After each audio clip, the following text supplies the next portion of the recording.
calls me googly eyes. You know you're beautiful, right? You know that? Even you are beautiful.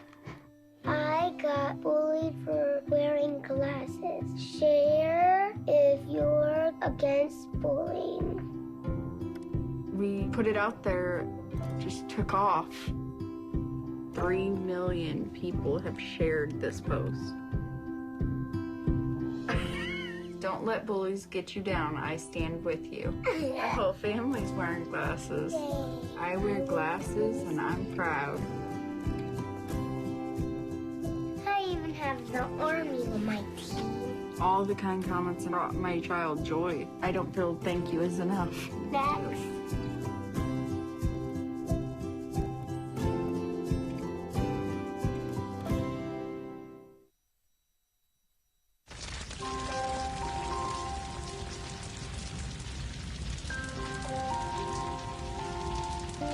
A single ember that escapes from a wildfire can travel more than a mile. That single ember can ignite and destroy your home or even your community. You can't control where that ember will land, only what happens when it does. Get Fire Adapted now at fireadapted.org. I wanted to find a bank with a purpose. I wanted to find a place that would take my money and not use it to cause the financial crisis, but to fix the financial crisis and to help end income inequality. The people that we employ are usually clients right off the streets. They don't have an account, but Amalgamated is willing to get that started for them. Their reputation supporting the working man, I think, speaks for itself. This is a bank that cares for their customers, and I appreciate that. We were able to access a construction loan through the bank's programs, and that loan has helped us house 28 families in the community. Amalgamated is a bank that was started for and about working people. Many of our customers have a deep commitment to advocating for social and economic justice. We share that commitment, and we're not afraid to stand up and say that we need to change some of the way that the country does business.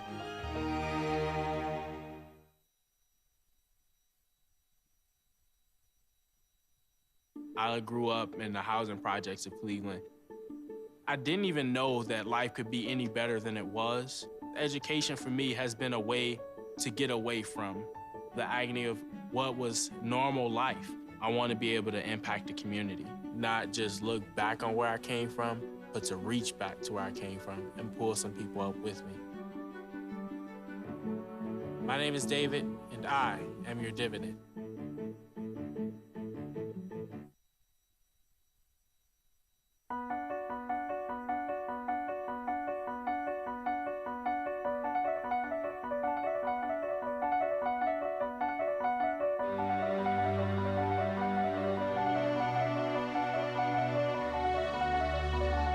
The most important issue on this planet right now is to protect and conserve biodiversity in the world's oceans.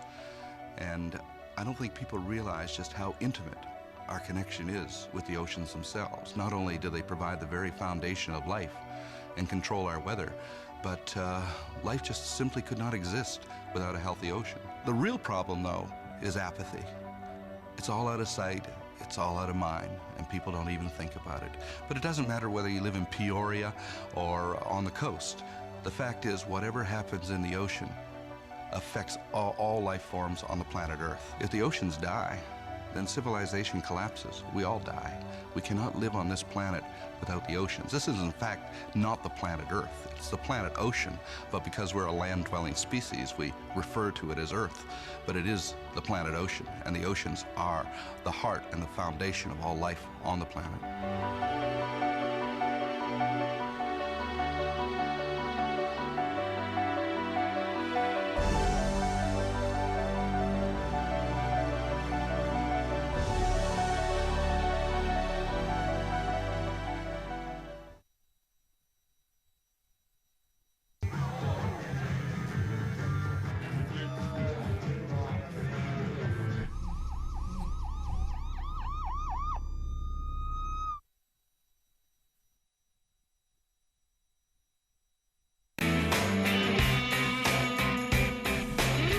Hey, friends and neighbors, what do you say? Good to see you today. Hello, hello, hello. And welcome to this Monday edition of the Bill Press Show, Monday, May 2nd. Here we go. Starting off a whole new month with lots to talk about. And we're coming to you live, as always, from our nation's capital, Washington, D.C., in our studio on Capitol Hill, right in the shadow of the Capitol Dome. A kind of a misty, foggy morning in Washington, D.C. this morning. But the good news is we survived. Yes, we survived another White House Correspondents' Dinner weekend with lots of parties, lots of festivities, and the big dinner Saturday night. It was President Obama's last White House Correspondents' Dinner. He has attended every one of the 8 dinners during his presidency. He is the funniest man on stage, as always, and he was in rare form Saturday night. Ripping just about everybody in good style and in good nature and in good form. By the way, Joe Biden was also there for the very first time, sitting in the audience, as was Senator Bernie Sanders, wearing a blue suit. Bernie did not wear a black tie. And lots of celebrities in the crowd. Donald Trump did not show up, and neither did Hillary Clinton. While he was in town, Bernie Sanders held a news conference yesterday where he insisted again that he is in this race until the end. He is not dropping out until the convention in Philadelphia. Is going to continue to win as many delegates as he can. Good for him. It was also revealed yesterday that because having lost in New York, having lost 4 out of 5 primaries last Tuesday, that Bernie's fundraising slipped from $46 million in March to $26 million in April, but still a pretty good haul. All of that to talk about. Give us a call at 866-55-PRESS, and let's get right into it. The Bill Press Show. This is the Bill Press Show.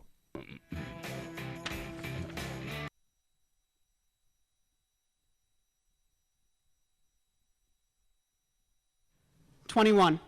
My father is run over by a car. He's passed out in the road with a blood alcohol content 4 times the legal limit. I do not cry.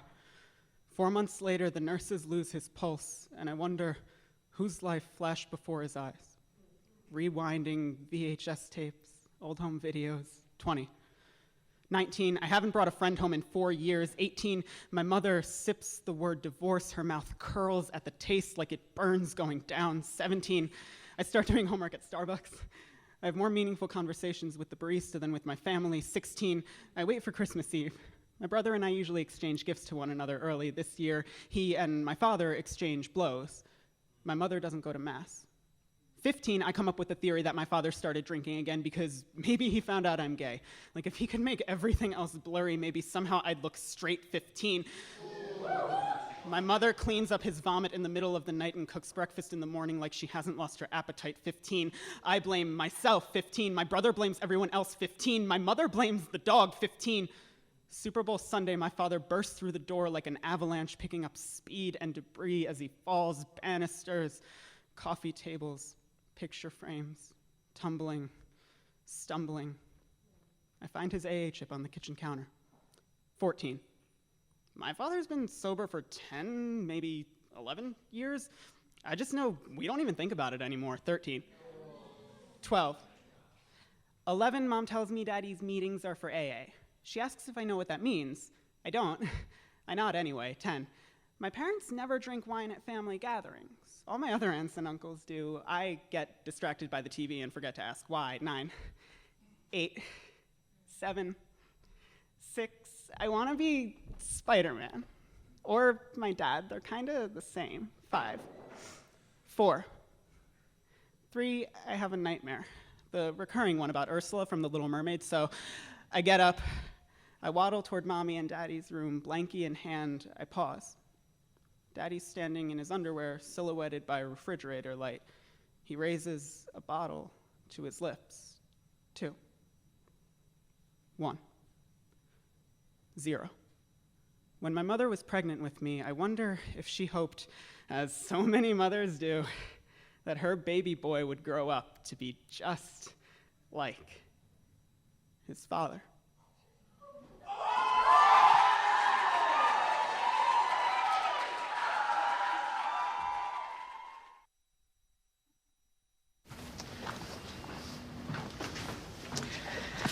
All right. I know this isn't any fun to talk about, but we should. Okay. So who's going to do what? I'll pack the dead batteries. Great. I'll only put what I don't need into a duffel bag. Perfect. That's totally unhelpful. No problem.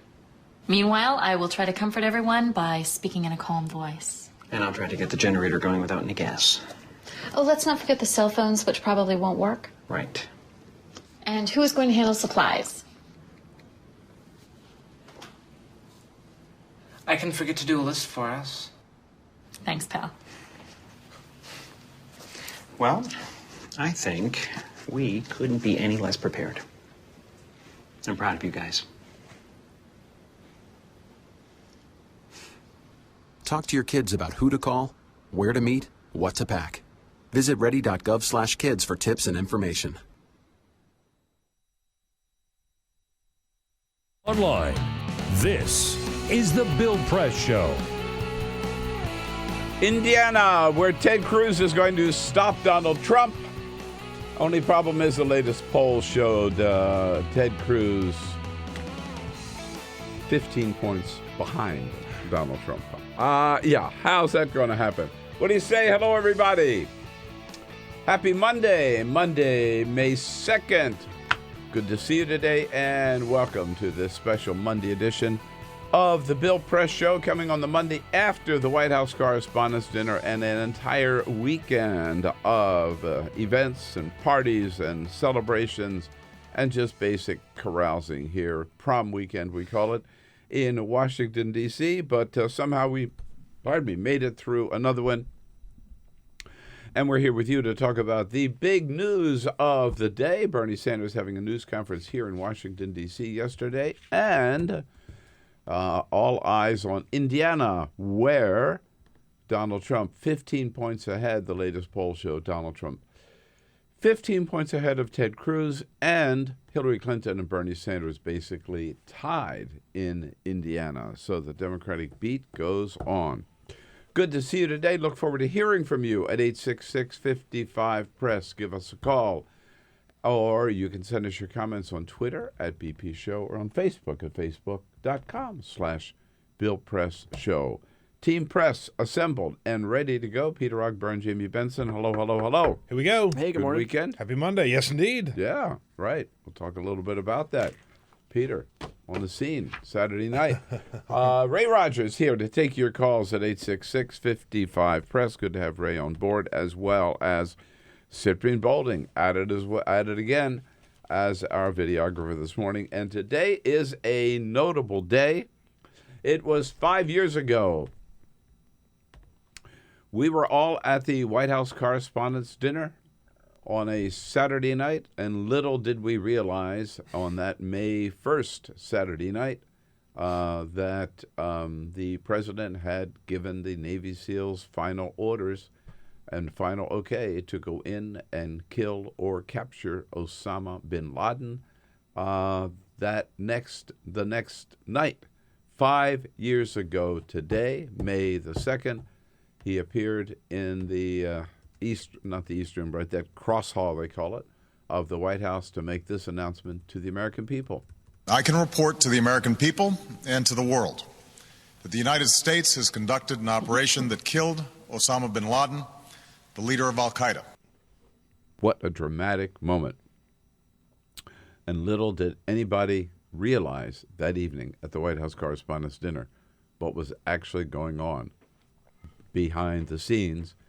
But the president and his cabinet members came to the dinner as a way of covering up the fact and that this operation was continuing, because if they had all been assembled at the White House with the lights burning and people rushing in and out, people would have said, uh-oh, something's going on. Word would have gotten around the world. This was a very, very, very clever way to make sure that operation was totally secret to protect our Navy SEALs until that operation was complete. It's pretty impressive. 5 years ago today.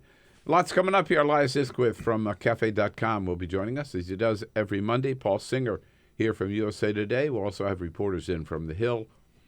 And check in with our friend Avery Friedman, legal analyst at CNN. And we'll get into the big party Saturday night. President Obama in rare form. But first, this is the Full Court Press. Just a couple of other stories making news. A big story is one that we've talked about several times about the Ringling Brothers. We knew that they were phasing out elephant acts, and we had talked about how they were going to get rid of that, and they are done. Officially over. Yesterday, they performed their very final act of the elephant show. It was at the circus in Providence, Rhode Island. And remember, they had originally announced they were going to have all of the elephant acts phased out by 2018.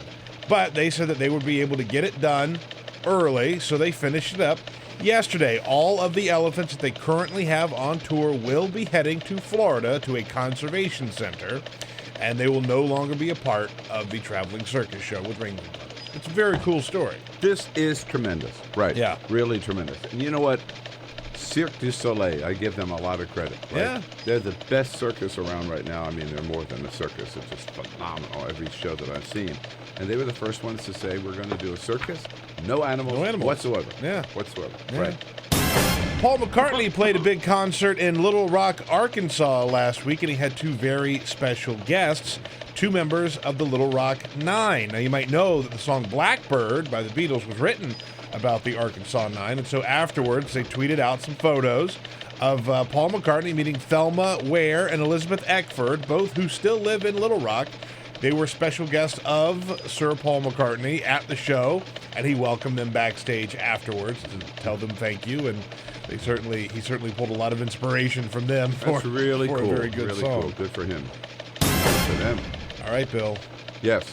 $348 million. That is where we currently stand with the Powerball. There's been 17 drawings without a big winner, so it has grown to $348 million. It's time for you to go and buy. You know me. That's it. Powerball. Powerball. Go get it. I'm making a note right now. Get my tickets right afterwards. The next drawing is Wednesday, so if you don't get it today, you can get it tomorrow, but don't wait. Like I said, $348 million is where we're at. The biggest ever, of course, is one that we saw not that long ago, $1.5 billion. Yeah. So. All right, so nobody else, don't worry about buying your tickets because You're getting yours. Buy mine today, and that's done. There's no way you can win. All you need is $2 and a dream. That's it. Yeah, that's how it works. Used to be $1. Now I know. It's $2 and a dream. But so that means you have to think twice before you spend $2 in order to win $348 million. But I think I can That's make a good it. investment. Yes, indeed. Right. So you know what everybody's talking about. We just want to give you our share about Saturday night's big dinner here, the White House Correspondents' Dinner.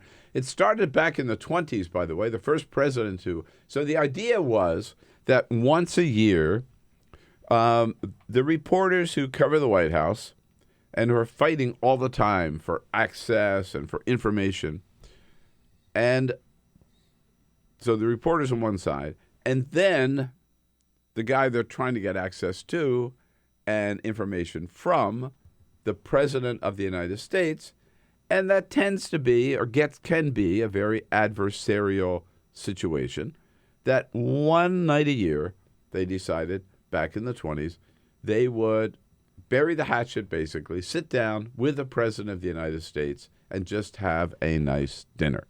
The first president to do so was Calvin Coolidge in 1924. And the dinners have continued every year since. During World War II, there were a couple of years where there was no dinner just because the country was preoccupied. But for the most part, there's been a dinner every year. And President Obama has gone every one of the 8 years that he's been president. He was there Saturday night, his 8th time and final time. And by the way, Vice President Joe Biden attended his very first White House, as a vice president, his very first White House Correspondents' Dinner. And, of course, the president is at the head table, so Joe Biden had to sit in the audience. He had a pretty good table. He had a pretty good table. Yeah, he was way up front. And it has developed into a lot more, of course, than just White House reporters and the president. In fact, I thought it was very illustrative of what this dinner has become. It's now held at the big Hilton Hotel up on Connecticut Avenue in a ballroom which holds probably what'd you say, 3,200 people? It's huge. Easy 3,000. Over 3,000. What's that? Cyprian made a point to put up the photo that they found on C-SPAN. Oh, there it is. Yes, there's the man. Yeah, right. At our table, right here we go. At any rate, when at one point Carol Lee, who's the president of the White House Correspondents Association, asked the White House correspondents to stand. Yeah. You needed binoculars. I know. To find them. There were probably, I'd say, at the most 30 people. Yeah. In the entire ballroom. Including, you know who else stood up when she said that? Morgan Freeman stood up. Did he? among the correspondents. Well, yeah. Okay. But I stood up, but I had to look around to find my colleagues. Yeah. They were scarce in that ballroom. It is mainly now just a huge collection of celebrities. Members of Congress, members of the House, members of the Senate, cabinet members, lobbyists, corporate sponsors, media celebrities, Hollywood celebrities, and an occasional, very rare White House correspondent. Yeah. Right? Wouldn't you say? Yeah. Yeah. That's pretty accurate. And so the Bill Press Show was there. We want you to know, and we had a good crowd. A very good crowd. The Honorable Peter Ogburn was there, and also Keith Mestridge, who's one of our sponsors, as you know, and a frequent guest, president of Amalgamated Bank. Jimmy Williams, who was guest host here on Friday. Yes, indeed. And John Allen, who's a frequent guest host as well. So it was a good table. It was a good table, good time, and we were we had some good company nearby. At the table immediately to our left was the View table. Yeah. So Joy Behar and Raymond Simone was there. Raymond Simone and Whoopi Goldberg. Yeah. Tweeted out a lot of photos. Hope you saw them of me with various celebrities at BP Show. At BP Show. And a table like directly behind us was another ABC table with Eric Trump. Yeah. Tim Scott was at a table right alongside of us as well, the Republican senator from South Carolina. So we then everybody was coming by. We saw a lot of people. And the entertainment, of course, is they give out the scholarships, but everybody waits for the President of the United States, followed by an entertainer each year. And this year it was Larry Wilmore from The Nightly Show. President Obama was in rare form. He always is. He is a master at a stand-up comedy. His timing is impeccable. And he started out by making an excuse.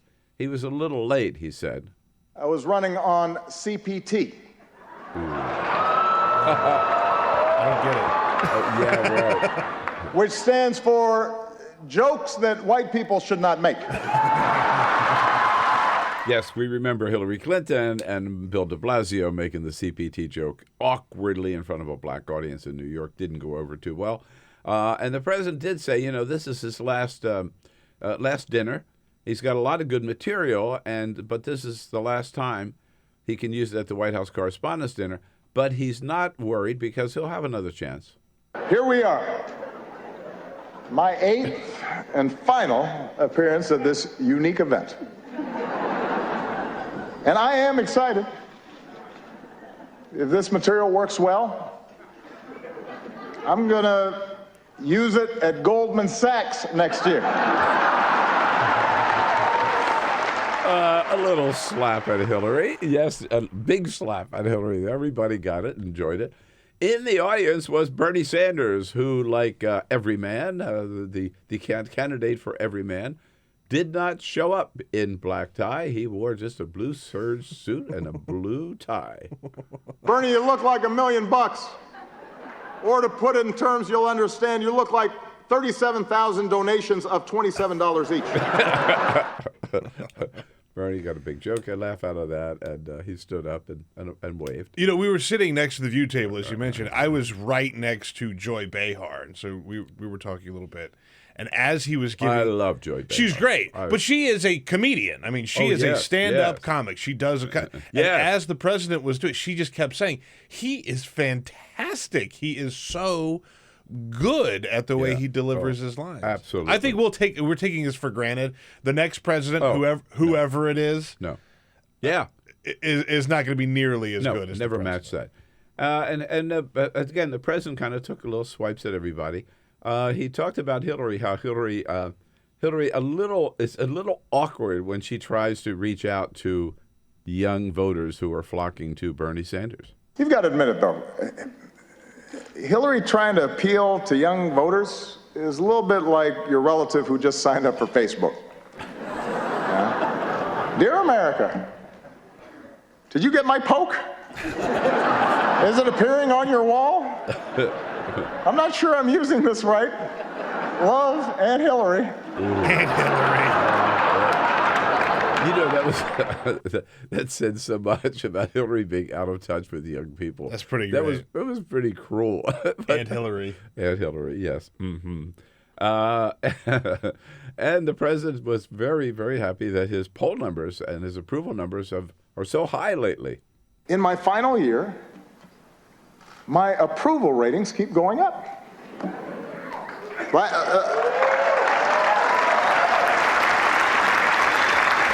The last time I was this high, I was trying to decide on my major.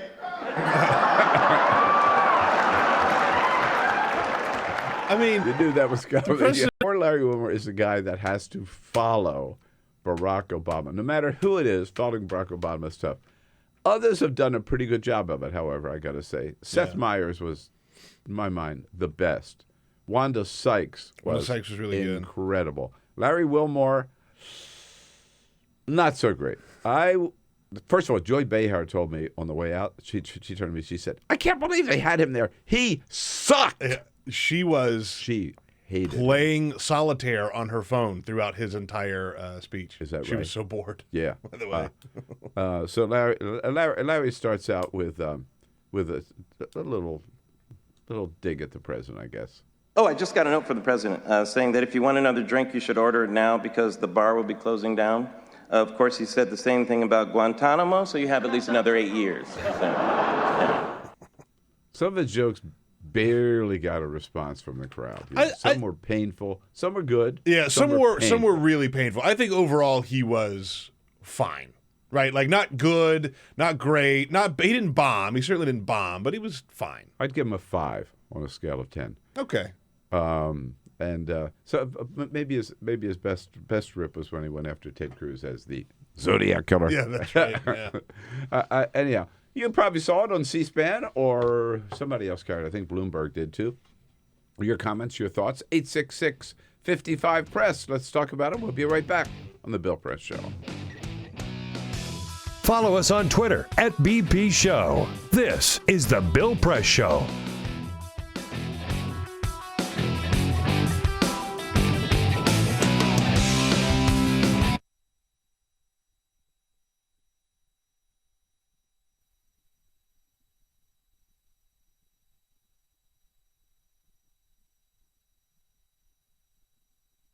On opening body bags after Typhoon Haiyan. I can only imagine it like unearthing a scab.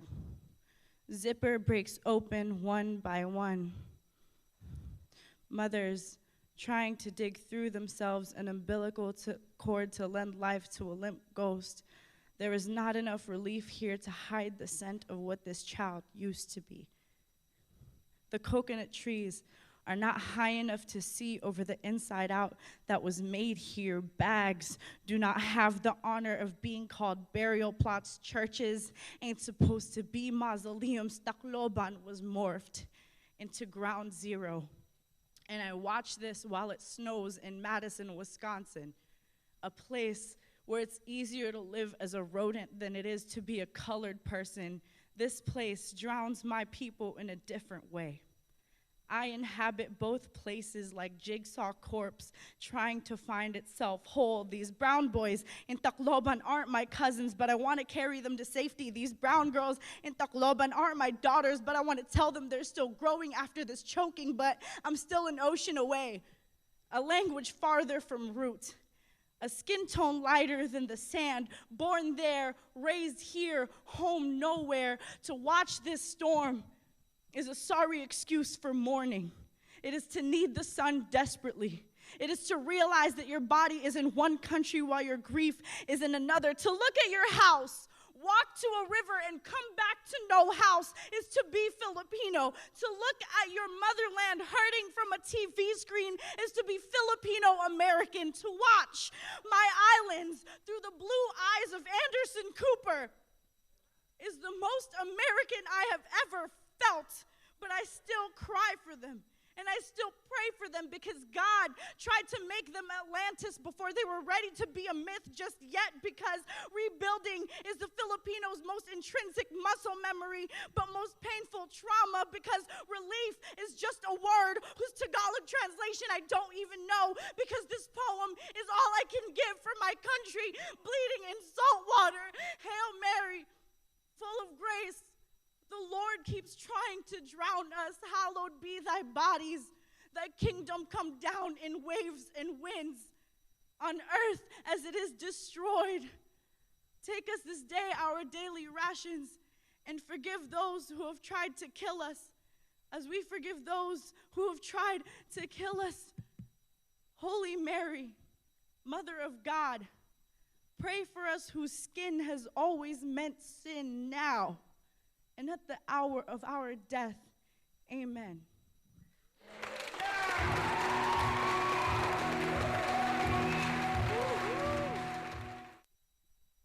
I grew up in the housing projects of Cleveland.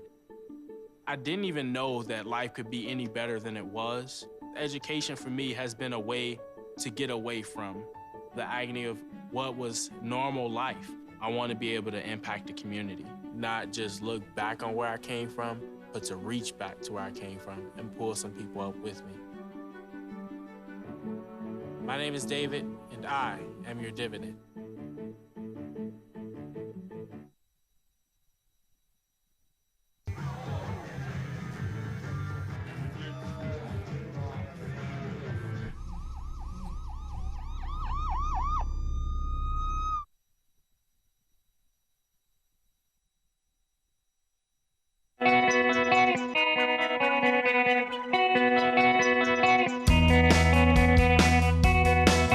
This is the Bill Press Show.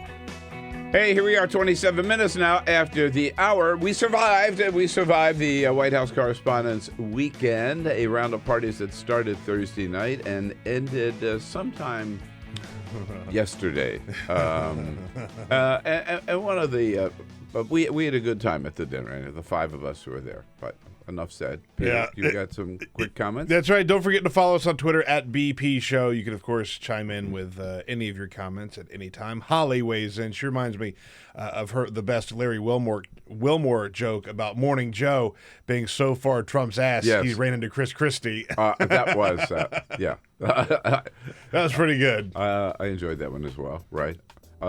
Overall, but, you know, one of the rubs about the dinner, and is that it has become really so much of a Hollywood event. Yeah. That there are a lot of people who actually work at the White House every day in the press corps, reporters, photographers, camera people, producers, who never get to go to the dinner because there are too many celebrities who get tickets. This is the Bill Press Show.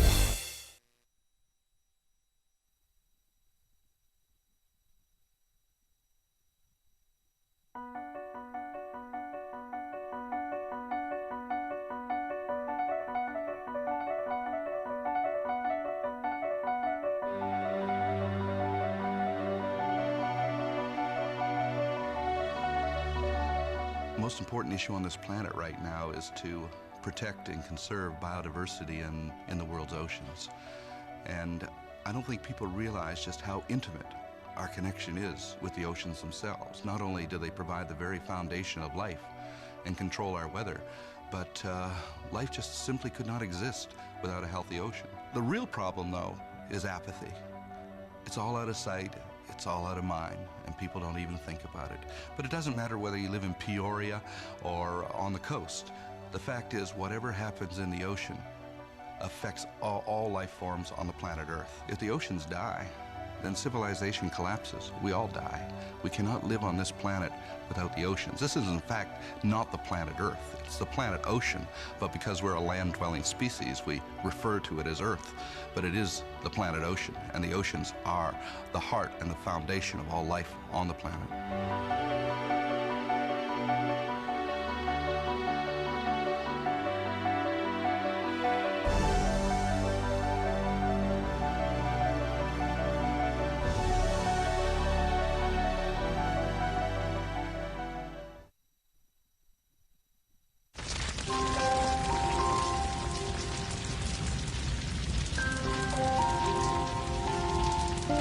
A single ember that escapes from a wildfire can travel more than a mile. That single ember can ignite and destroy your home or even your community. You can't control where that ember will land, only what happens when it does. Get Fire Adapted now at fireadapted.org. Columbine, Virginia Tech, Tucson, Aurora, Fort Hood, Oak Creek, Newtown. Newtown, Newtown. Newtown. How many more? How many more? How many more colleges? How many more classrooms? How many more movie theaters? How many more houses of faith? How many more shopping malls? How many more street corners? How many more? How many more? Enough. Enough. Enough. Enough. Demand a plan. Right now. As a mom. As a dad, as a friend, as a husband, As a wife. as an American. As an American. As an American. As a human being. For the children of Sandy Hook. Demand a plan. No more lists of names. It's not too soon. It's too late.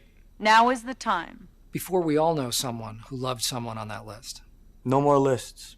No more. Who they might have been. No more. If we had just done something yesterday. It's time. We can do better than this. We can do better than this. It's time.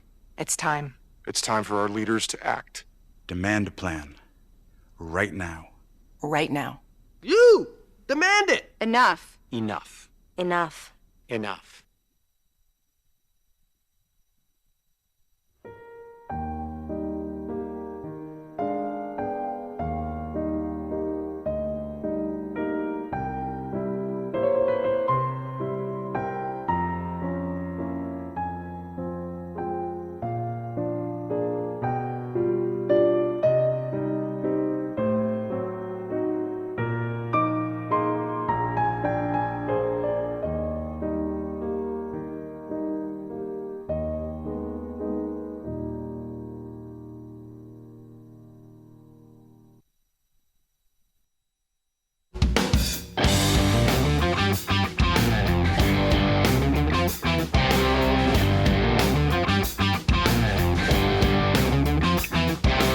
This is the Bill Press Show.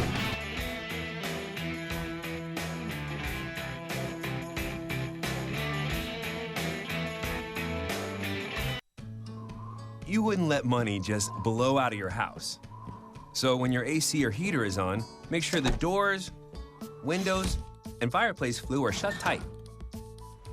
If you're headed out, turn down the AC or lower the heat by 10 degrees. And always keep your water heater set at 120. A little bit of common sense goes a long way. Get more great tips at energysaver.gov. So, I'm kind of new here, but I've noticed a trend. My human does this funny thing where she goes around and gets all my toys, and then she hides them in that basket by the door. You know, but it's always the same basket, and it's always in the same place. And then she acts so surprised when I find them, but, you know, she's putting them in the same basket. Again. It's like, hello? That's where you put it last time. You were the worst at hide and go seek.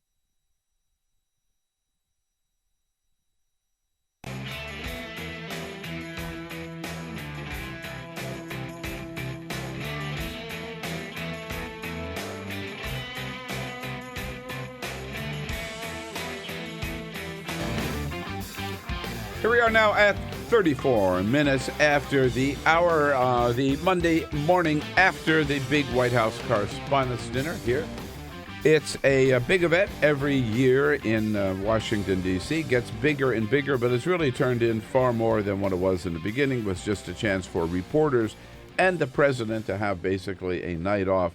Now it is kind of Hollywood on the Potomac, has lost its original purpose, I think, but is still a huge celebration. And despite the grousing about it, it's a lot of fun. It's a good time.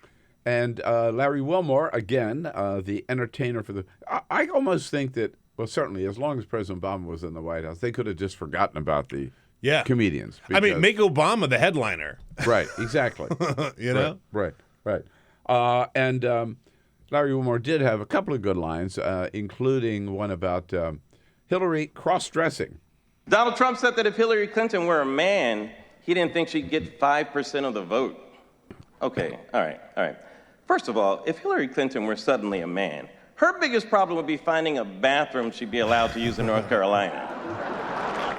Yeah, there we go. Good. That was a good line. Who are you most excited to see Saturday night? Oh, geez. I was excited to see Morgan Freeman. Morgan Freeman was very cool. Aretha Franklin. Aretha, I forgot about Aretha. Was amazing. We saw her right away when we arrived. Amazing. Yeah. To see Aretha in the flesh is like seeing... There was a glow around the Virgin Mary. There was a real glow around Aretha Franklin. And an entourage around her, too. She had quite an entourage. Yeah, absolutely. I mean, it was very, very cool, the whole thing. I had a You know what I thought was very funny about our table is every joke that either Obama or Wilmore made about Donald Trump, because the table right behind us was Eric Trump, the vampire-looking Trump. Everybody would turn and look to see what his reaction was every time a Trump joke was made. I had a good conversation. You tweeted out a photo with Vice President Joe Biden. Yes, indeed. And also with Bernie Sanders and with Jane Sanders, and it was great to see them. Whoopi Goldberg, she was really cool. She's a good friend, and I just love seeing her. We've known each other a long time. On the Biden thing, we were over near where the vice president was. He was talking to a lot of people, and we were go up and go say hi to him, and then we just hear, "Bill Press!" And we look over, and Biden is yelling for you to come over. It was so funny. Well, Joe and I go way back. Yeah, well, apparently. He was more excited to see you than you were to see him, I think. Right. And it was good to see a lot of the CNN colleagues there. Don Lemon was there. Wolf Blitzer was there. Kate Blanchett was. Baldwin was there. A lot of good CNN folks. Jake Tapper was there. I thought maybe Obama's best joke of all was when he said that he was regarding the fact that some reporters have left the White House and moved on to other things, to other, maybe outlets or something, or other lines of work. And Jake Tapper actually left journalism entirely to go to work at CNN. Ooh. Ouch. Jake laughed at it, too. It was just a funny line. Here's our buddy Ike down in Charleston. Hey, Ike, what do you say? You missed a big party. Hey, good morning, gang. I'm as if the mighty Ogg's brain pan isn't big enough, now he's name-dropping celebrities. I mean... My people. That's my people. Yeah, he's going to be hell to live with now, that's for sure.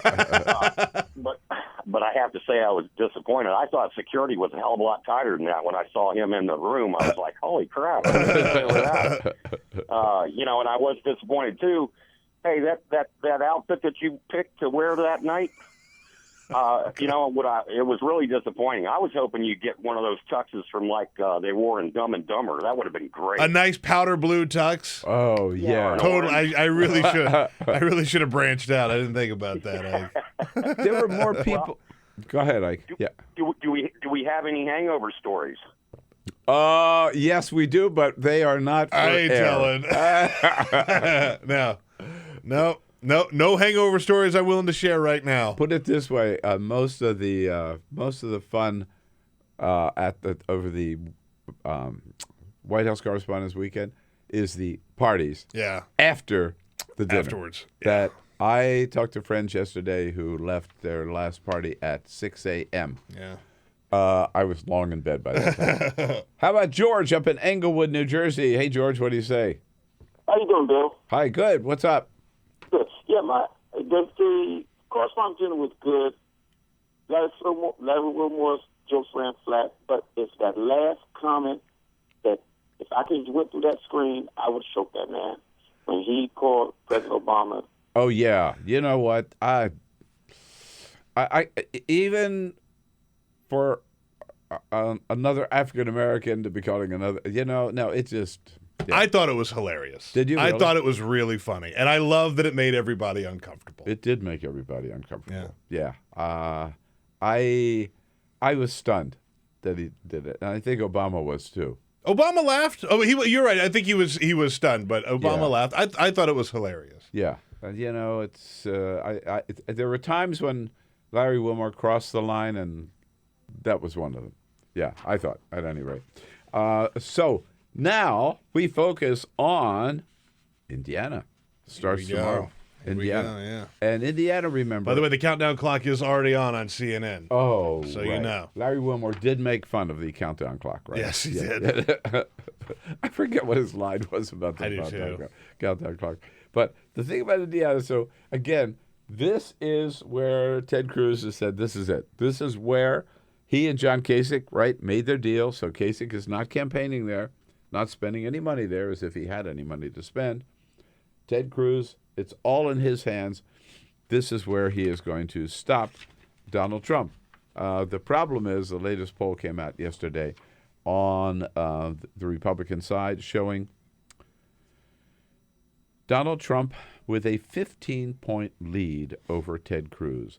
Maybe that's because Ted Cruz's supporters are not that enthusiastic about him.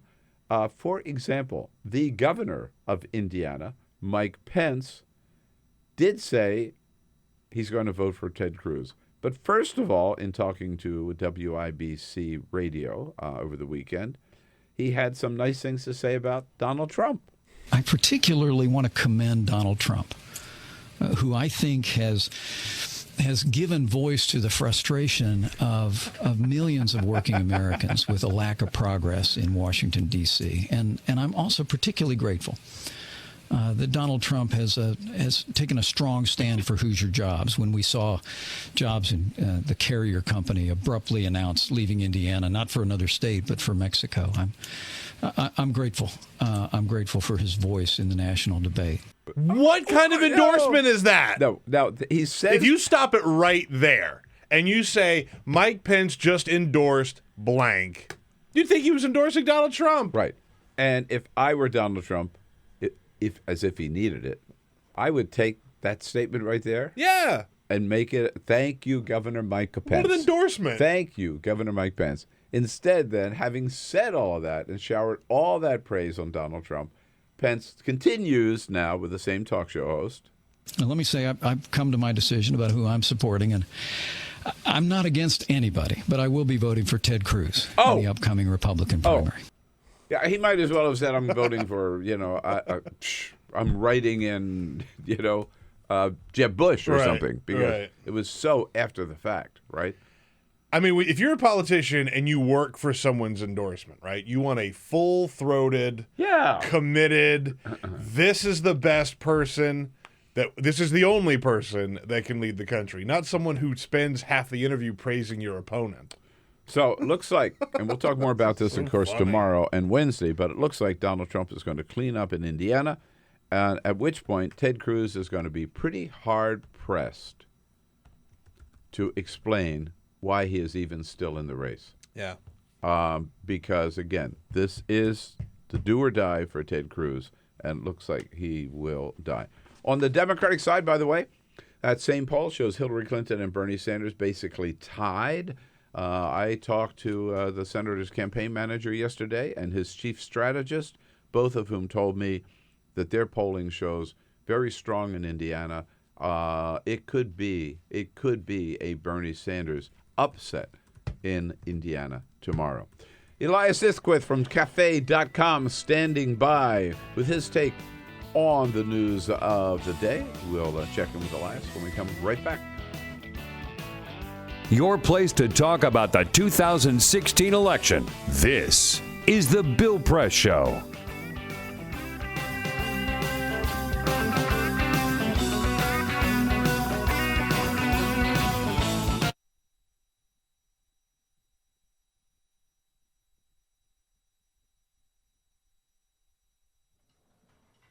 For my 6th birthday, my grandpa gave me a Rubik's Cube. I'll always be able to remember its edges, hold it in my hands, heft the weight of an overwhelming problem. I remember him telling me about it. How Rubik's Cube has 43 quintillion, 252 quadrillion, 3 trillion, 274 billion, 489 million, 856,000 possibilities. He told me it can be really confusing sometimes. But to look at the center squares as a reminder of what color each side should be. Shift. We're celebrating his 50th wedding anniversary. He and Grandma are dancing a dance that only fragile legs and wrinkled hands know how to. That type of happiness took him 70 years to earn. The white side of the cube is solved. Shift. He tells me about how he met Grandma. His college friends had a sunset picnic. She was there, as beautiful as an unsolved puzzle. She was a red-headed scramble on an orange tile sky. Shift. The walls of the hospital are blue. The nurses explain that his memories had become jumbled. Strangers in family portraits, pictures with mismatched faces. Alzheimer's has made his mind into a Rubik's Cube. Shift. He's a highway patrolman. His car is white. No, it's blue. He worked there for 30 years. Some nights he still does. Time is a complicated algorithm. Shift. The pills he holds are yellow and red and green. The weight of their color causes his hand to drop. I try to shift his tiles back into place, but people don't have center squares. His mind is a hospital bed divided by 0. Shift. My sister's wedding is white, but he doesn't know why. Shift. World War II is every color. The South Pacific is blue. The islands are green. There is so much red. Shift. Grandpa, table, cube, name, scramble, California, guitar, grapefruit highway, wedding bell, war, stick shift rifles, South Pacific mirrors. Shift, shift, shift, shift, shift, shift, shift. The temperature of his hands is blue. Death is colorless. I will always remember his edges. Hold him in my hands. Heft the weight of an overwhelming problem. I was unable to attend his funeral. I never found out the algorithm to solve him. A Rubik's Cube has over 43 quintillion possibilities. A casket only has one.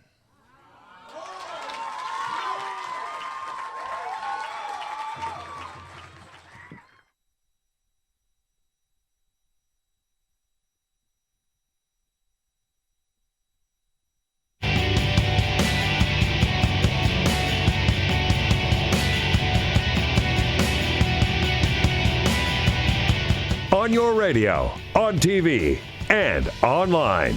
This is The Bill Press Show. Here we go now at 12 minutes before the top of the hour on this Monday, May 2nd. Recovering from the White House Correspondents' Dinner and looking forward to tomorrow's big primary in Indiana. Every Tuesday, it seems, has a new story, new twist, and each one may be getting a little closer to finale here. In the Republican primary and maybe on the Democratic side. Joining us for his take, Elias Isquith, executive editor now of Cafe.com. Cafe.com, that's where you find him. Hello, Elias. Good to talk Hey, everyone. again. How we doing? We're doing good. What do you expect? How well do you expect? Put it this way. How big a margin do you expect Ted Cruz to win Indiana tomorrow? I think that he's looking probably at a double-digit loss. It really feels like, the main reason not being that Trump has found a special weak point or anything like that. I don't know what you guys feel like, but it seems to me just that there's been basically an acquiescence, or the rest of the Republican Party, or at least the anti-Trump part of the party, has just sort of given up, or is in the process of giving up. It feels that way, doesn't it? I mean, whatever happened to the hashtag Never Trump? I mean, all that money they spent, you don't hear from them anymore. And I also think that 3 weeks ago when we saw Trump lose maybe some of his mojo, and people thought that this might be it for Trump. Right. Somebody was going to have to step up and actually prove that Trump had lost his mojo, and instead he won 5 states by 30 plus points. So whatever narrative was there is dead. Yeah, I thought that was pretty amazing. Just how, like, there's always a lot of kind of forced narrative going along with campaigns, but that one felt especially like forced to me because I think it was Wisconsin where everybody was saying, "Oh, he's lost Wisconsin, so he's in trouble." Everybody expected Trump to do well in the Northeast primary. Then he does well, and suddenly the new talking point is, "Oh my God, he did so well, it's over." Yeah. So yeah, in some sense, it's quite possible it's been over for a while. The last part, though, was just the Never Trump people giving up. And it really feels like maybe if they had somebody a little more charismatic or somebody that they actually liked, instead of Senator Cruz, maybe they put up a fight. But instead of the Zodiac killer, as Wilmore called him. Well, related to that, front page New York Times story yesterday about the difficulty of finding anybody who'd be willing to admit that they would accept a position as Donald Trump's running mate. People have everybody's, you can imagine, has turned it down. The only one I can think of who would do it is Chris Christie, in a heartbeat, don't you think? Yeah, well, a few months ago, I think Chris Christie basically sent in his application, and and it seems like ever since he got out of the race, he's been with the same kind of zeal he put into running for a nomination that I think most people thought he had no chance to get.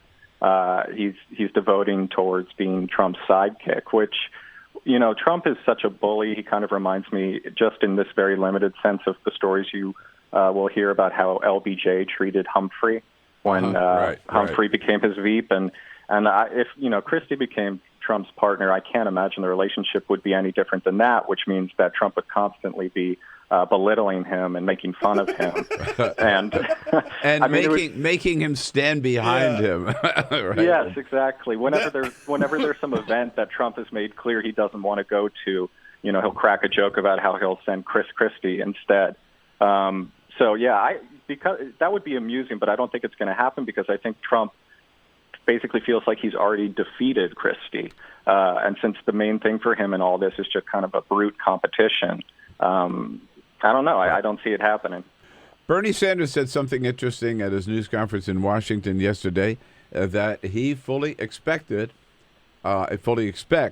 the Democratic convention in Philadelphia. Do we have that clip here, Jimmy? Yeah, here he is. She will need superdelegates to take her over the top at the convention in Philadelphia. In other words, the convention will be a contested contest. What does he mean by that? Does he mean contest over the platform or contest over the nomination? I think, the senator probably kept that kind of vague on purpose. I'm seeing a lot of people, or at least some people, who are kind of in high dudgeon over this. They're mad at him, essentially saying that he should, wrap up the campaign, which I don't really understand. I haven't understood those calls. You know what? From the start. Those are the same people who don't think he should have run. Anybody should have run against her because she is Hillary Clinton. Right?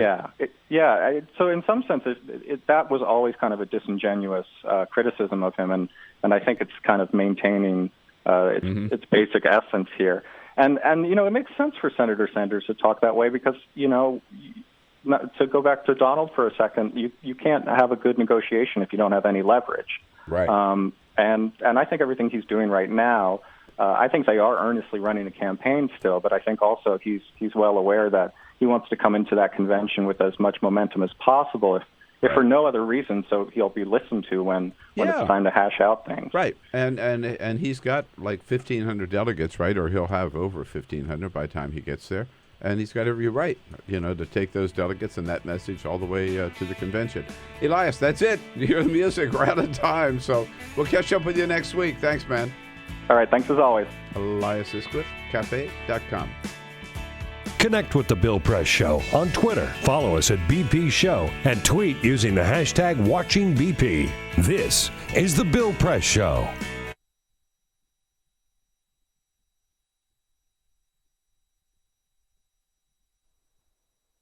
Every day when I was 5, my older sister would play teacher. Her students were me, my stuffed rabbit, and an American Girl doll. She'd line us up at the end of the bed and teach us whatever she'd learned in school that day. Now she teaches ESL at an elementary school in Boston, and every week she tells me stories about her students. Anna does not know how to read in Spanish, much less English, but she still wants to be a writer when she grows up. Juan chooses to stay inside and study at recess so that one day he'll be able to teach his own brother. These kids are good organs in a sick body. In 2001, No Child Left Behind gutted bilingual education. Students who have been in the country for 1 year are now expected to perform at grade level on standardized English tests. My sister is not allowed to instruct them in Spanish. If the kids don't jump high enough, the school loses money. Improving a school by picking its pockets is like tuning a guitar by ripping off the strings. Learning to read in a new language before you can even read in your own is like learning to walk while a pit bull is chasing you. Like learning to sing with the conductor's fist down your throat.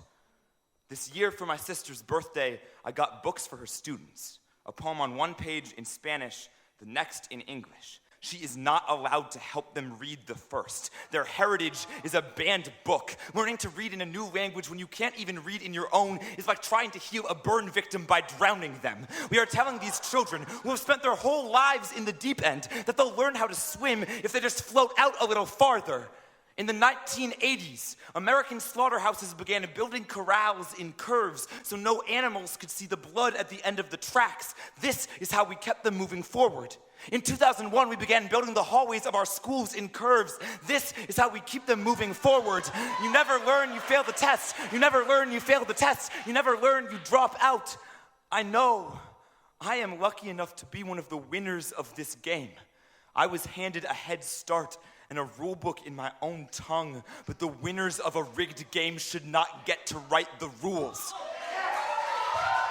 On the television, some senator preaches that throwing money at an urban school is like feeding caviar to your dog. They just won't know how to appreciate it. After all, if these parents can't take care of their own children, why should we? Well, tell that to Anna, who has my sister translate newsletters aloud to her father because he too was never taught how to read. Tell that to Juan, whose mother and baby brother are still in Guatemala, whose father works 3 jobs. My sister tells me school is the most stable place in these kids' lives. She has been a teacher since she was smaller than they are. But since when does being a teacher mean having to swear not to help? Since when does being a teacher mean having your hands tied while the schoolhouse burns to the ground? We are leading these children along a track built in circles as their lungs fill with smoke, telling them it is their fault. They can't find a way out. Dylan Garrity from Slam MN.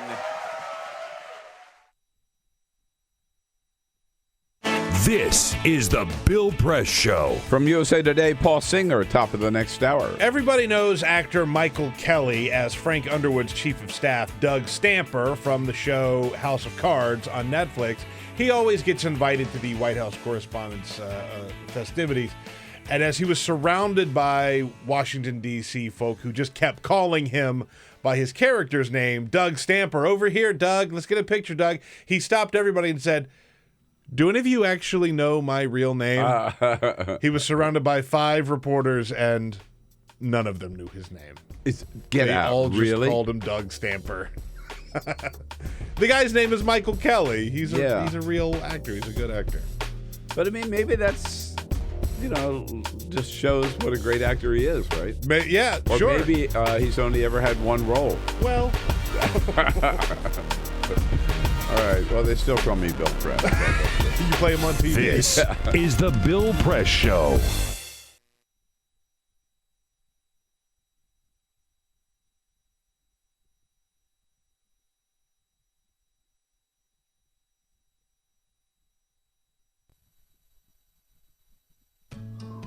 You wouldn't let money just blow out of your house. So when your AC or heater is on, make sure the doors, windows, and fireplace flue are shut tight. If you're headed out, turn down the AC or lower the heat by 10 degrees. And always keep your water heater set at 120. A little bit of common sense goes a long way. Get more great tips at energysaver.gov. So, I'm kind of new here, but I've noticed a trend. My human does this funny thing where she goes around and gets all my toys, and then she hides them in that basket by the door. But it's always the same basket, and it's always in the same place. And then she acts so surprised when I find them, but, she's putting them in the same basket. Again. It's like, hello? That's where you put it last time. You were the worst at hide and go seek.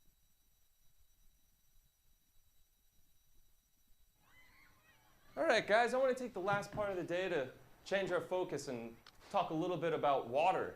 There's rivers, there's lakes, there's huge oceans. You get thirsty, you just go and you get some water, right? We rely on rain for our water. We even rely on snow. But what if it doesn't rain? What if it doesn't snow? We have to get the word out about water conservation. I want you to tell your parents, your friends, your neighbors, how important it is to save water. It's up to you guys to save the planet. All right?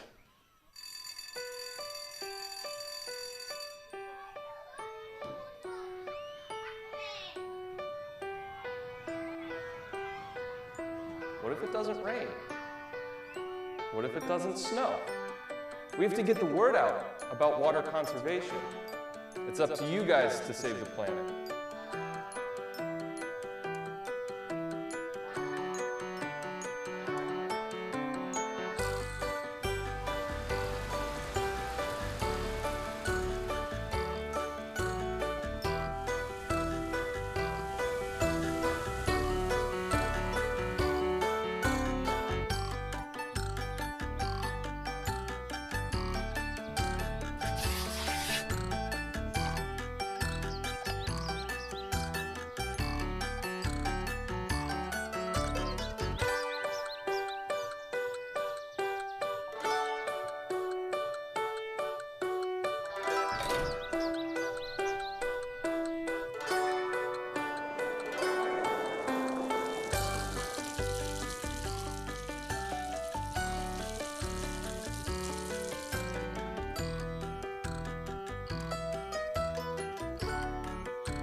Hi, I'm Mark LaFleur, and I produced the short film you just watched called Aquaforce. California is experiencing one of the worst droughts it's ever had, and now, more than ever, it's important for everyone to do their part to help conserve water.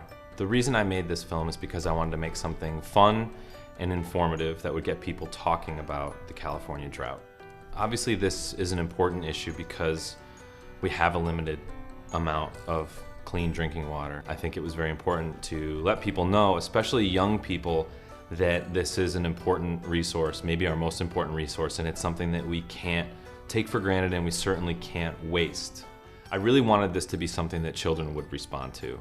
The kind of thing that any kid anywhere in the world, no matter what language they speak, could understand the story and be entertained by it and leave it knowing that this is something important, that if they didn't already know about this, that it's now going to be a part of the way that they think about water, the way that they live life, and that it's something that they'll share with their friends. The fact that they watch this video once or twice and they immediately understand that water is important, that's it. That was the whole point of this thing, to get it into the conversation, to make it something that kids are thinking about, talking about, that they're aware of, and that they know is important.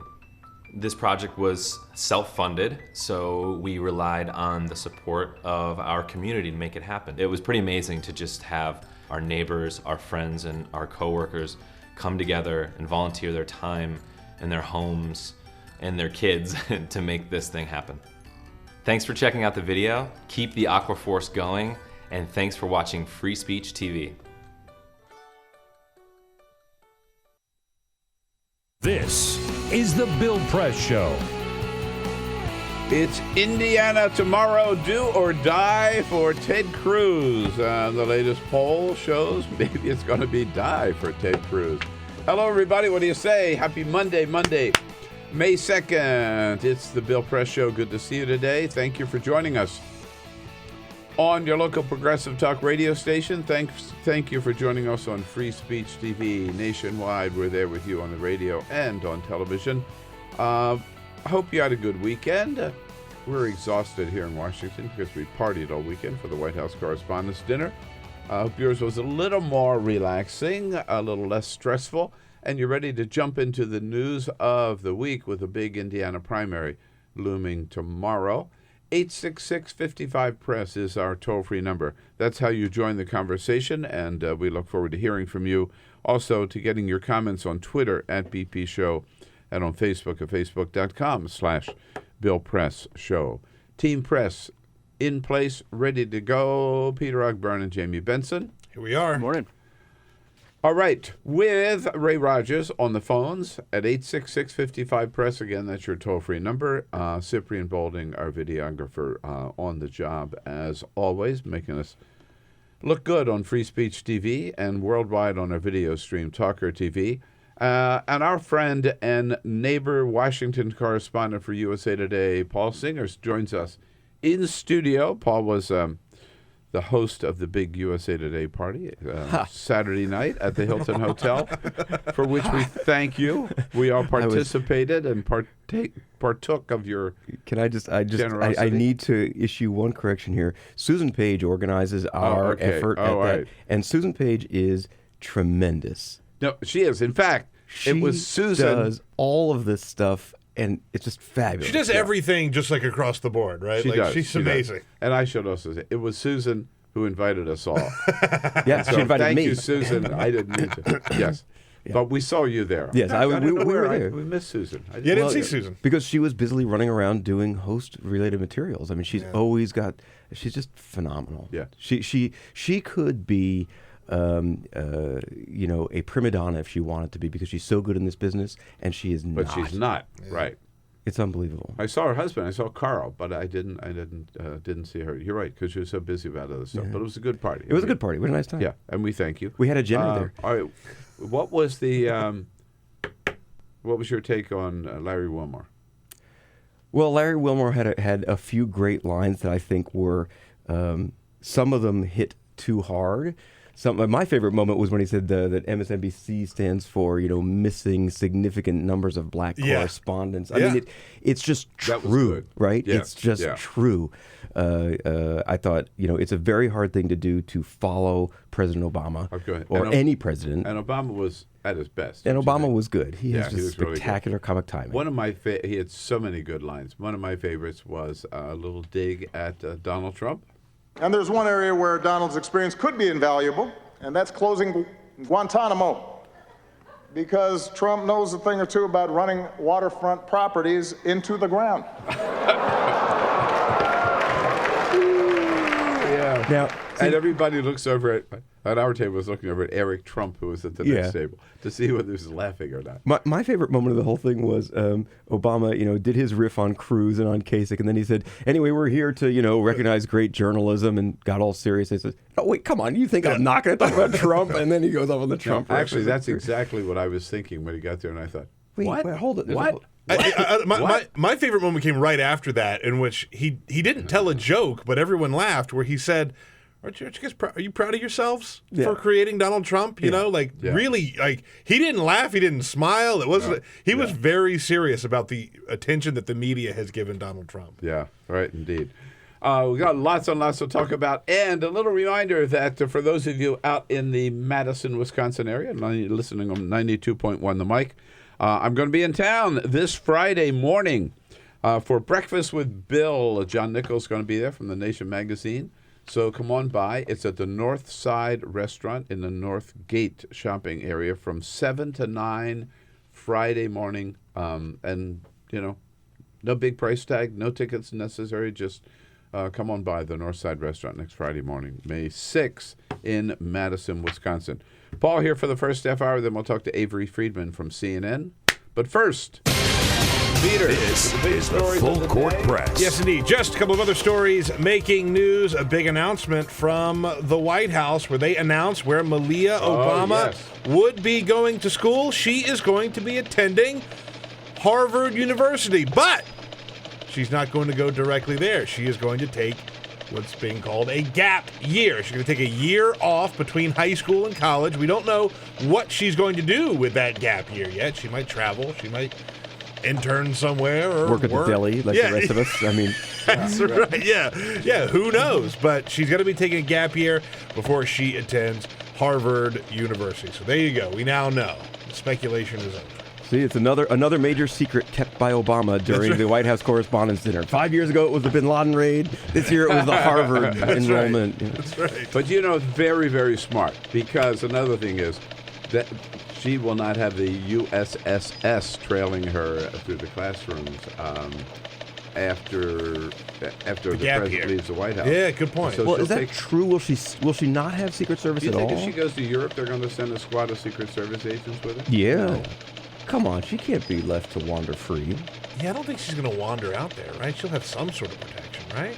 It'll be very limited. They'll have a drone following her That's around. right. That's what they'll do. Once he's out of the White House, she will not.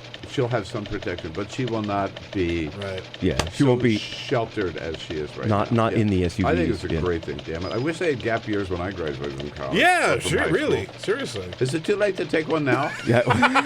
That's right. Can you stay in your parents' basement? Yeah, right.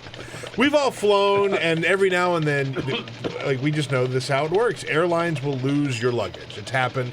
But Delta Airlines says that they want to stop that. They have unveiled a new piece of technology costing $50 million that will let you, the flyer, actually track your bags via an app on your phone. So the way that works is they put a little radio frequency identification chip on your bag when you check it in. And that will transmit to the internet, where then you can follow and watch your bag's progress on an app on your phone. So if it gets on the wrong plane, you'll know where it went. If it's still on the plane, it just hasn't been unloaded yet, you'll know it. Well, now we know how they're going to track Malia during her gap year. That's right. Yeah, Stick a radio tag on her Delta shoulder. here. Yeah, exactly. I would find this very comforting that I can look at my phone and say, "Oh, my bag's in St. Louis. It's still lost. Have a good time." Yeah, I guess the peace of mind is worth that. My phone knows where it is. Yeah. And congratulations to Beth Newell. Beth Newell, she was very, very pregnant. She was in the back. She's a comedian, by the way. She was in the back of her car, a Honda Fit subcompact, very tiny car, and she gave birth in the car. They were stuck in traffic. She and her partner couldn't get to a hospital in time. She had the baby in the car, so she sent a tweet, which has now gone viral, that says, "Dear Honda, earlier today I gave birth to my daughter in the back of a Honda Fit. It is a mess. Can I have a new free car?" Honda has not responded yet, but as of now, she's gotten nearly 11,000 retweets and people tweeting directly at Honda saying, give her a car, give her a car. So we'll see how Honda responds, but that's a small space. Those Honda Fits are like little like smart cars. It'll fit a baby. It's okay. It'll fit a baby. Yes, it will fit a baby. Yeah. See what the problem is. If they're smart, they'll give her a car. They will give her a car. Yeah, I think so too. Thank you, Peter. Yes, indeed. All right, Paul, let's start with Indiana. Focus tomorrow, and particularly on the Republican side, a lot at stake, right? First of all, 57 delegates for the Republican, 92 delegates on the Democratic side. We'll talk about the Democratic side in a little bit, but this is where Ted Cruz is going to stop the Trump Express, right? Yeah. Well, this is, I mean, obviously, those 50 some odd delegates is not enough to make the difference for Donald Trump, but it is, if he wins them all, it basically closes out Ted Cruz. I mean, the Cruz argument has been all along, we are the alternative. We can stop Trump. This is where we're going to draw our line in the sand. And the polls indicate that he's not winning that argument, that Trump is going to carry the state, carry it decisively. The delegates are distributed statewide and then by congressional district. But if he wins them all, or a significant chunk of them, I think that's pretty much the end of the Cruz campaign. Right. So Donald Trump, we saw in Pennsylvania last week, in Maryland, he won, in Delaware, he won every single county. Yeah. If he does that in Indiana, that's 3 delegates per county. And it's winner take all on each of them. And then statewide would be the remaining, right? He could conceivably win all the delegates. And then Ted Cruz, last week, Ted Cruz was eliminated the possibility of winning enough delegates before the convention. So last week, the only way you could win would be a contested convention. If he loses Indiana, even that possibility might disappear, right? Right. Well, and the argument has been all along. Ballot. Well, and the argument was until last week, I've lost track of my weeks, that Trump has to get 69% or 75% of the remaining delegates to win. That math changed after Pennsylvania and Maryland and Delaware, where he won decisively. Now, as long as he's taken somewhere in the range of 50%, a little bit over, he's on path. He is on path to win the delegates. He's on the first ballot. None of this shenanigans behind the scenes and the flipping delegates to Cruz's side matters. So have Republicans sort of just come to accept the fact now? Are they starting to, that Donald Trump, believe it or not, is going to be the nominee? Yeah, you begin to see a lot of this conversation about how can we make this the best possible. And one of the things that appears to be rising to relevance for Republican leadership is making sure that the convention is not a circus. If we're going to have a nominee, let's embrace the nominee and let's move forward from there and try not to have this become a catfight in the middle of the convention floor. Right. By the way, that was also one of President Obama's best lines, I thought, when he recognized that Reince Priebus, the Republican chair, was there. Yeah. And he said, Glad you felt you could take the night off. You earned the night off. You earned the night off because the Republican Party primary process is going so smoothly. Everything has worked out just fine, so you can just kick back and relax. That was a really good dig. Although I will say that my favorite Obama line was when he said, Bernie has the great slogan, feel the burn. But so does Hillary. And he shows the image of trudge up the hill. Yeah, trudge up the hill. Right. Ouch. Ouch. So, the nice thing about those things is you can be, spread the love. Everybody gets a little poke. I know. Exactly. So you were talking about Trump, people sort of accepting, maybe, right? Things going to be. That kind of came out with Mike Pence, the governor. Okay, now here is Mike Pence. He goes on the air to endorse Ted Cruz.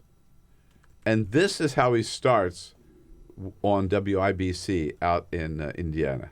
I particularly want to commend Donald Trump, who I think has given voice to the frustration of millions of working Americans with a lack of progress in Washington, D.C. And I'm also particularly grateful that Donald Trump has taken a strong stand for Hoosier Jobs when we saw Jobs in the Carrier Company abruptly announced leaving Indiana, not for another state, but for Mexico. I'm grateful. I'm grateful for his voice in the national debate. On and on Right. and on Dear and Donald, on and on about the guy he's not endorsing. This is how he endorses Ted Cruz. I'm endorsing your opponent. Please don't hit me. Yeah. Yeah, well, again, it goes to speak to a couple of things. One is that the power center in the Republican Party right now is Donald Trump. I mean, it's whether or not you like him, whether or not you support him, whether or not you want him to be the nominee, he is where the power center of the party lies right now. And it is dangerous not only to confront Donald Trump, but his supporters. Did you see what John Huntsman, of all people, had to say about Donald Trump over the weekend? John Huntsman, Mr. Moderate, the guy who would be the future of the Republican Party, who was going to get away from all the aggressive and abrasive rhetoric, said Donald Trump is the candidate who can unify the Republican Party. That they haven't had a candidate in the past couple of presidential elections. You know, Republicans didn't like John McCain. Republicans didn't like Mitt Romney. Republicans can finally like Donald Trump, and he's the guy that's going to bring the party together. Looks to me like John Huntsman is thinking, maybe I wouldn't mind being vice president.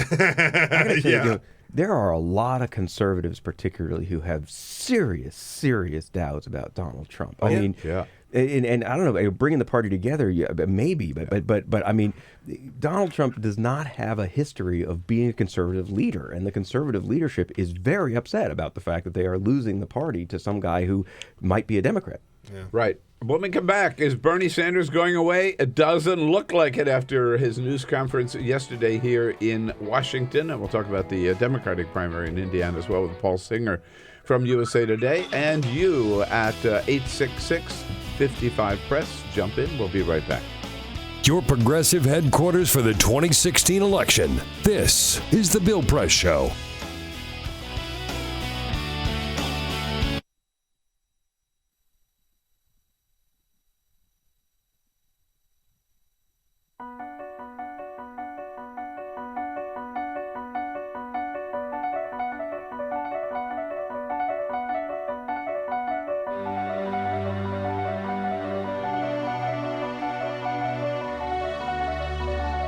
Most important issue on this planet right now is to protect and conserve biodiversity in the world's oceans. And I don't think people realize just how intimate our connection is with the oceans themselves. Not only do they provide the very foundation of life and control our weather, but life just simply could not exist without a healthy ocean. The real problem, though, is apathy. It's all out of sight. It's all out of mind, and people don't even think about it. But it doesn't matter whether you live in Peoria or on the coast. The fact is, whatever happens in the ocean affects all life forms on the planet Earth. If the oceans die, then civilization collapses. We all die. We cannot live on this planet without the oceans. This is, in fact, not the planet Earth. It's the planet ocean, but because we're a land-dwelling species, we refer to it as Earth. But it is the planet ocean, and the oceans are the heart and the foundation of all life on the planet.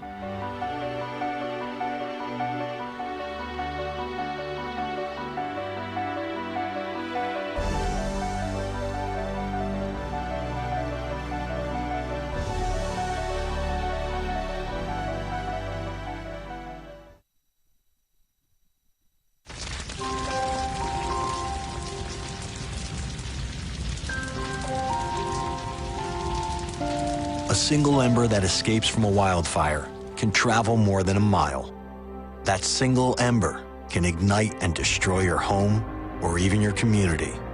You can't control where that ember will land, only what happens when it does. Get Fire Adapted now at fireadapted.org.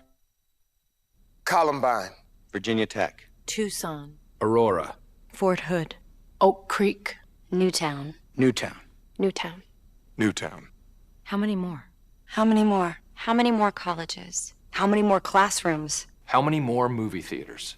How many more houses of faith? How many more shopping malls? How many more street corners? How many more? How many more? Enough. Enough. Enough. Enough. Demand a plan. Right now. As a mom. As a dad. As a friend. As a husband. As a wife. As an American. As an American. As an American. As a human being. For the children of Sandy Hook. Demand a plan. No more lists of names. It's not too soon. It's too late. Now is the time. Before we all know someone who loved someone on that list. No more lists.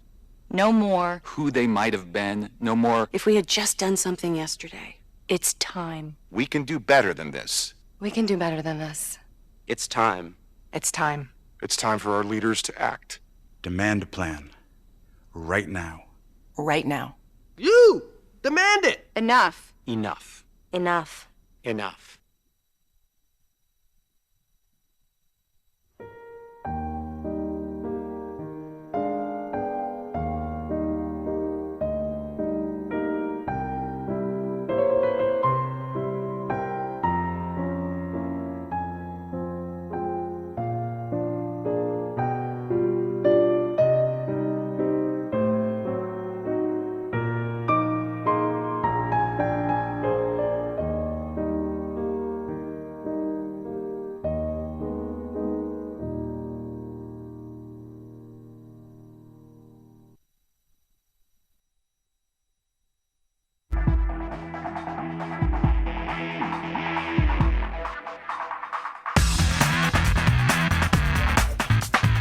This is the Bill Press Show. Hey, here we go at 26 minutes after the hour. So we gave you the numbers on the Republican side. We're here with Paul Singer from USA Today, where Donald Trump has a 15-point lead. It's 49 over to 34 for Ted Cruz, by the way, John Kasich. Who? Yeah, right. On the Democratic side, it's Hillary Clinton 50, Bernie Sanders 46, basically a statistical tie. I talked to Paul, Bernie's campaign manager, Jeff Weaver, yesterday, and to his chief strategist, Tad Devine, at the dinner Saturday night. Both of them think they could win Indiana. What if he does? Okay. That would be nice for him. It's not going to change. He may pick up their 92 delegates, right? Yeah. The way the proportional... It's still proportional. It's still proportional distribution. They'll probably, let's say, split the delegates. Right. I mean, even if he wins, which I don't think is going to happen, but even if he wins, he'll be maybe 2 or 3 delegate advantage walk away, maybe 5 delegate advantage walking away, and he's down by about 250 pledged delegates already. So he hasn't closed the gap. There's not enough space on the table for him to close the gap the way the Democratic rules are set up. And she still has 500 superdelegates pretty much committed to her. I don't see how he changes the momentum of this race in some way that he becomes the nominee and not her. But it does keep the race alive. Sure. Well, I mean... And it gives him more leverage. The more delegates he has, the more leverage is coming into the convention. Yesterday at a news conference here in Washington, he said, basically, he said it's going to be a contested convention. What's he mean by that? I have no idea. I mean, leverage to do what? That's sort of the question we haven't gotten to the bottom of, right? I mean, he's not likely to be the nominee under any circumstance we can foresee. What he does have an opportunity to do is to push the platform to include some of his top issues, which, by the way, are issues that Hillary Clinton has seemed warm to anyway, like raising a minimum wage, but like not as far as he would. Not as far as he would go, changing campaign finance rules. Again, there's stuff out there that I think that she would embrace, and Bernie will be able to stand next to her and say, yes, I cheer this on. But I don't see how he becomes the nominee. But, a contested convention doesn't mean just contesting the nomination. It does mean all of those things. Right. Platform, rules, who's the new DNC chair, all that kind of stuff. Correct. Paul, great to see you. Thanks for coming in. Bill, thanks for having me. Is the Bill Press Show.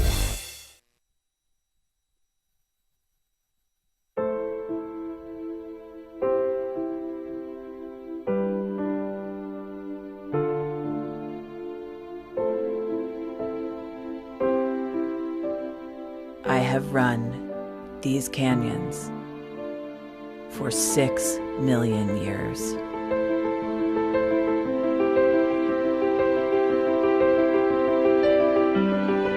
I have traveled from the Rocky Mountains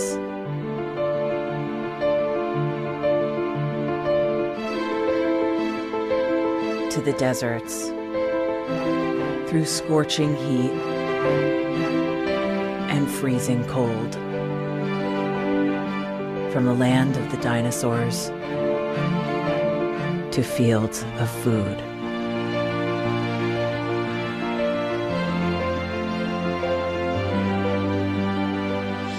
I lend my hand to 7 states, 2 countries, 9 national parks,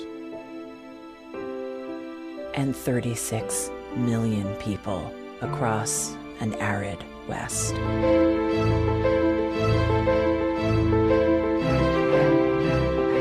I am not the strongest or the largest, but I am the hardest working.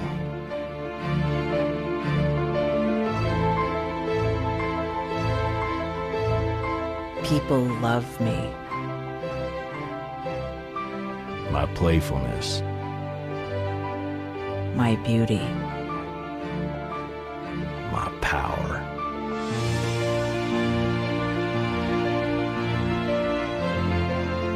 My life.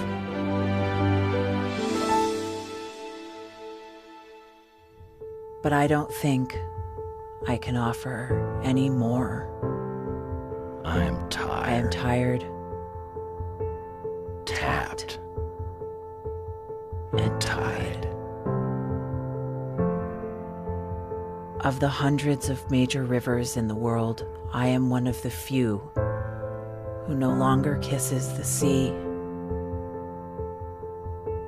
Battles to harness my soul have been won and lost. Use me wisely, and I will sustain you. Use me like you have, and I will break. My name is Red. The Grand River Red. The American Nile. The Canyon Maker. I am the Colorado River.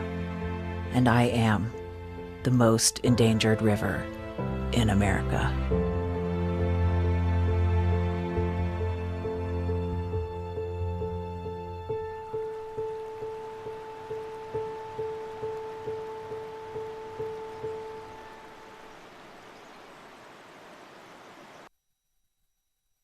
So, I'm kind of new here, but I've noticed a trend. My human does this funny thing where she goes around and gets all my toys, and then she hides them in that basket by the door. But it's always the same basket, and it's always in the same place.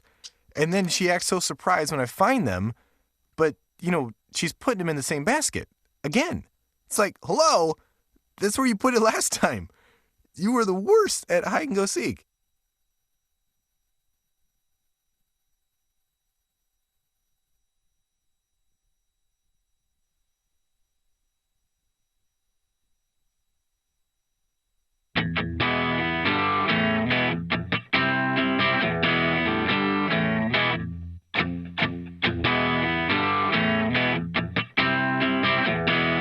Seen on Free Speech TV and online on TawkrTV. This is the Bill Press Show. Hey, this is a day of anniversaries. It is the 33 minutes after the hour, by the way, on getting ahead of myself, on Monday, May 2nd here.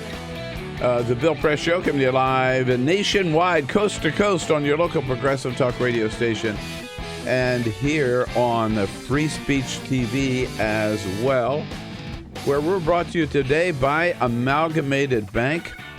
You hear the phrase, a progressive bank. Sounds like a contradiction in terms, doesn't it? But it's not.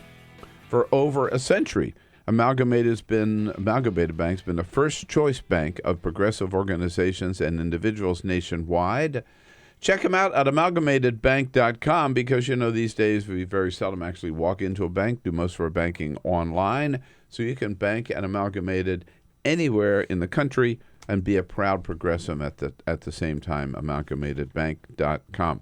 As I was saying, in anniversaries, two big ones we're celebrating today, or commemorating today. One is the 5th anniversary. It was May 2nd, 5 years ago, that President Obama announced that the United States had successfully tracked down and killed Osama bin Laden. It was 50 years ago this week that America first adopted the so-called Miranda rulings. Not so-called, that's what they are, the Miranda rulings, whereby police officers, when they arrest you, the first thing you have to tell you is if you have a right to remain silent. We thought it was a good time to turn to our legal beagle and CNN's legal analyst, Avery Friedman, to talk about the import of this. Hello, Avery. Always good to have you with us. How are you, man? Nice to be with. Although before we get into Miranda, I got to tell you, I saw the two of you guys on the C-SPAN live feed. Oh my goodness! And there was Mr. Peter Ogburn with his first communion haircut. And you were cavorting. Well, no, you weren't cavorting. You were hobnobbing, I think, weren't you? Hobnobbing is a good way, yeah. Yeah. I certainly was hobnobbing all over that ballroom. Yes. It was very, very cool. But, think about how pathetic my end of my life is here. I'm on a Saturday night watching C-SPAN live feed, contemplating Republican riots this summer here in Cleveland. So you know what they said about C-SPAN? Larry Wilmore said that the C-SPAN was the network of people who have died while watching TV and have not been discovered yet. Yes. Right. Yeah, very true. Very fair. Okay. That was terrific. How did Miranda come about?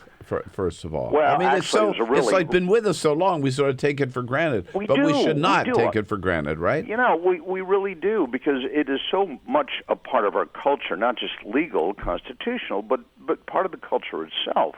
But the origin, the genesis, comes from a really bad guy, a bad hombre, named Ernesto Miranda, who was charged with kidnapping and rape in Phoenix. And he had a very, very creative appointed lawyer named Alvin Moore. That's a name that nobody ever heard of, but he's the guy that came up with the idea, Bill, that if we're going to have legitimacy when it comes to protecting oneself against self-incrimination and having a right to counsel, it was his court-appointed lawyer that said, you know what? Law enforcement really has to tell people, in other words, do something affirmative and say, you have a right to remain silent. Anything you use can be used against you in a court of law, and you have a right to counsel. And the court held in 1966 that, yeah, that's right. If the Fifth and Sixth Amendments to our Bill of Rights mean anything at all, it is that. And the opinion was written by Chief Justice Earl Warren. Whoa! So this went all the way to the Supreme Court. Yep, right? And all the courts below, Bill, rejected the argument. That's what was so powerful here, and it was Earl Warren doing what he did best in securing consensus. That's an odd concept that we don't see very much today. But with this very strong former prosecutor, by the way, Earl Warren, he knew how to do it, and it changed the landscape of America. There isn't anyone, I think, all you got to do is watch television, and you're going to understand essentially what Miranda is. What importance or what impact has it had? What difference? Has it made a difference? Yeah.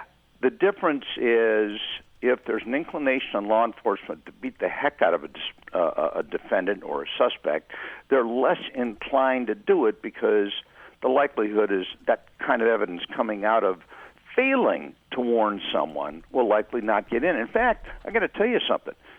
That ruling was so controversial, Bill, that when Congress was outraged, they didn't like it. They actually enacted legislation several years after to say you can get a confession into court. And it was the Supreme Court again saying, that act of Congress, that's unconstitutional too. Oh. Wow. And that was also written by the then Chief Justice, William Rehnquist.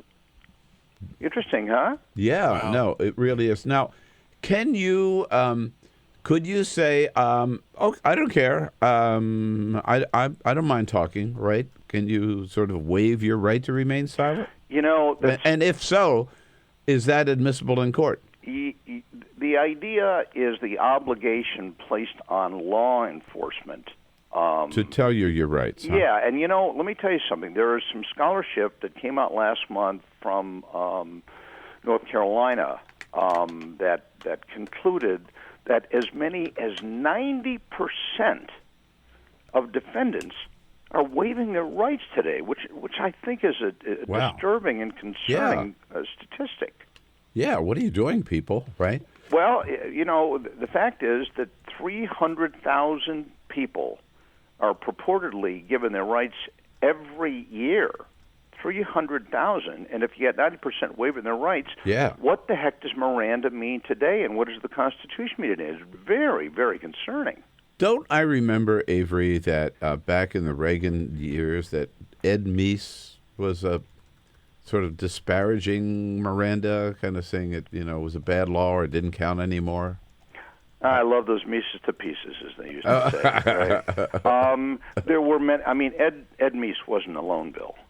There were a lot of people, including, Republicans and Democrats, that said it went too far. In fact, let me tell you something. Here's a name that you'll remember from the 60s. There was a dissenting opinion in Miranda from a justice of the Supreme Court from Texas. And he said, we're going too fast, too quickly on this, and it could result in a lot of injustice. And that was Justice Tom Clark. And remember that? Remember who he was? He was a big liberal, right? He was a big liberal, but if you recall, his son became the Attorney General of the United States at the same time he was on the bench, Ramsey Clark. Yeah, wow. So all these very intriguing personalities, both in politics and law, sort of converge when it comes to, from Ed Meese to William Rehnquist. Huh. There are still people today that say no. Yeah. Is it still is it still, is it here to stay, or could it still be changed? Are there people still trying to either get rid of it or amend it, soften it, weaken it? That's a wonderful question, but I think when you look at Brown versus Board of Education, when you look at Roe versus Wade, you also have to look at Miranda. I think maybe because of, Law and Order and the other shows, it's so ingrained in us, I think the likelihood of ever seeing, it's Chip Dad, believe me. There are battles every year, but I think Miranda becomes and will remain the law of the land.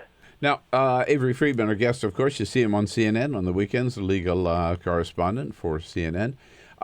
Avery, I want to ask you about what's happening up in Baltimore in the Freddie Gray trial, because there's a ruling there about police officers, the 5 of them who have been charged, having to testify against their colleagues. Can they force them to do that, or what's an impact of this? I don't think they can. I think the district attorney up there to quell the riots went way too fast. This was literally within 24 hours. It was frankly the opposite of what was going on up here in Tamir Rice and some of the other cases.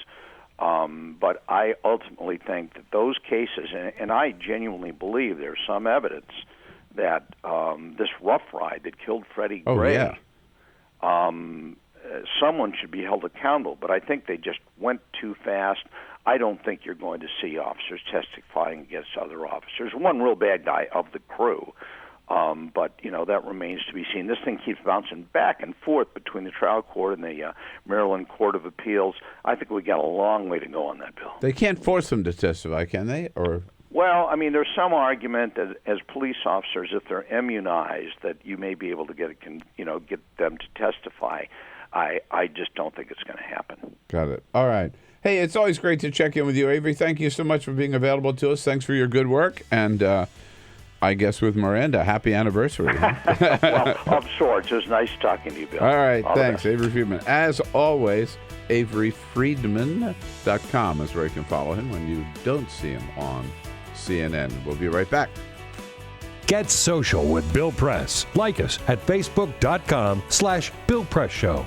This is The Bill Press Show.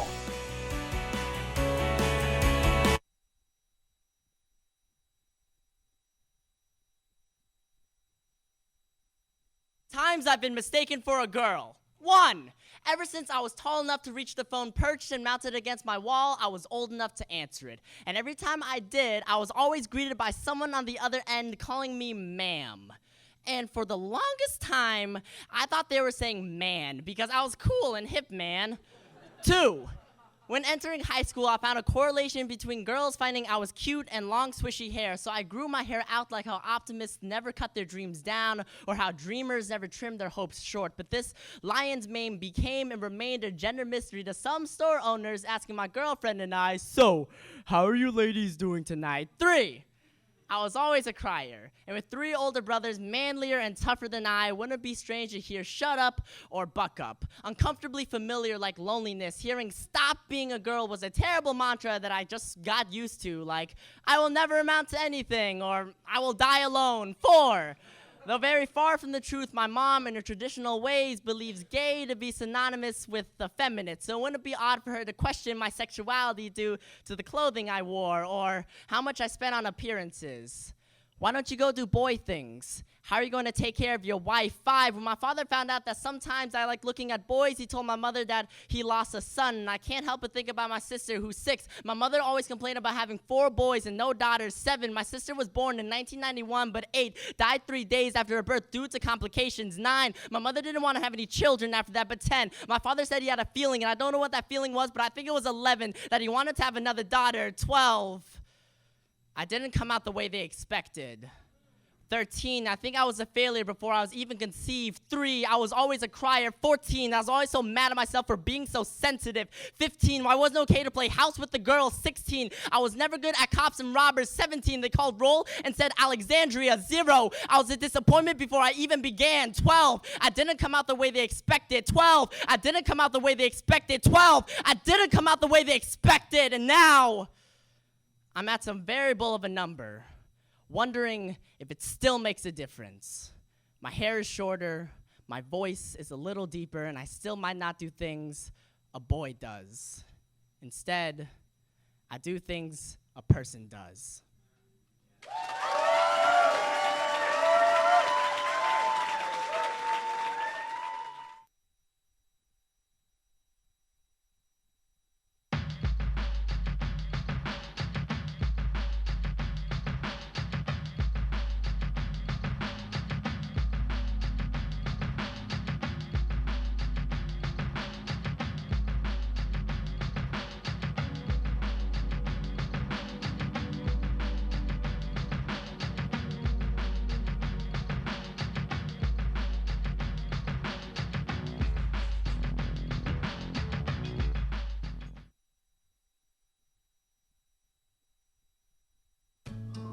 You wouldn't let money just blow out of your house.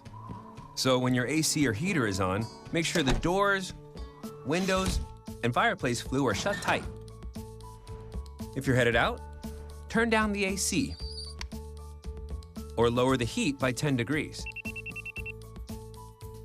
And always keep your water heater set at 120. A little bit of common sense goes a long way. Get more great tips at energysaver.gov. So, I'm kind of new here, but I've noticed a trend. My human does this funny thing where she goes around and gets all my toys, and then she hides them in that basket by the door. You know, but it's always the same basket, and it's always in the same place. And then she acts so surprised when I find them, but, you know, she's putting them in the same basket. Again. It's like, hello? That's where you put it last time. You were the worst at hide and go seek.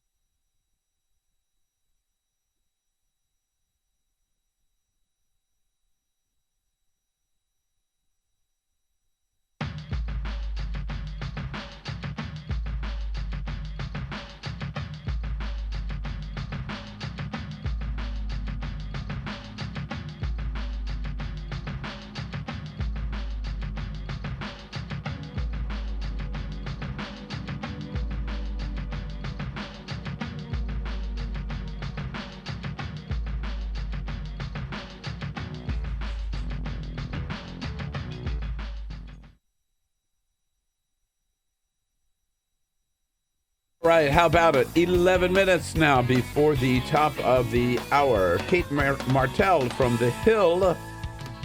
She is the one who puts together their 12:30 report every day. She'll be here in studio with us at the top of the next hour. As we mentioned a couple of times this morning, we are, Peter and I particularly, sort of a hangover from the weekend. It was the White House Correspondents' Dinner Saturday night. We were both there with our good friends John Allen and Jimmy Williams and Keith Mestrich and about 3,015 other, party goers, let's say, members of the Senate, members of the President's Cabinet. I saw like just about every cabinet member there. Yeah, just about. Saturday night. Members of the House, Hollywood celebrities, and once in a while, there was sprinkled in there an actual White House reporter to the White House Correspondents' Dinner. President Obama, the main entertainment, they could have left Larry Wilmore at home and nobody would have missed him, actually. And the president was in very, very, very, very good form. It was the final dinner of his administration. He has been to every one of the 8, God bless him.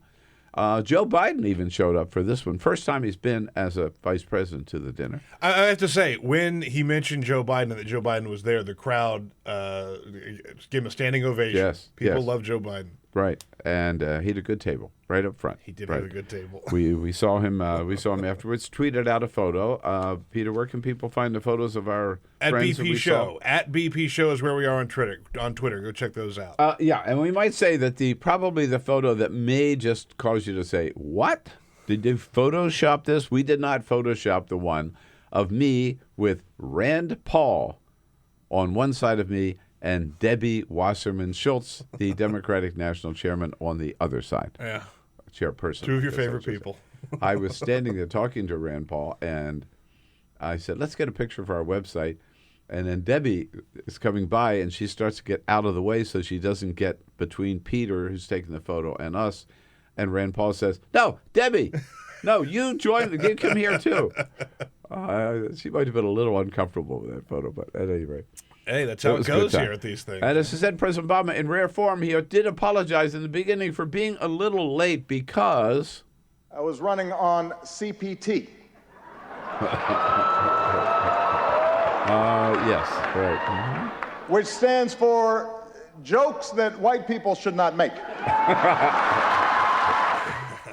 But unfortunately, a joke about CPT, which Hillary Clinton and Bill de Blasio made in front of an African-American audience in New York and did not go over too well. They ended up having to apologize for it. President Obama, he as I say, a wonderful, wonderful entertainer, really good material, which he indicated last night, even though this is his last White House Correspondents' Dinner, he might have other opportunities to use it. Here we are. My 8th and final appearance at this unique event. And I am excited. If this material works well, I'm going to use it at Goldman Sachs next year. Yeah, get one of those $300,000 speaking fees, right?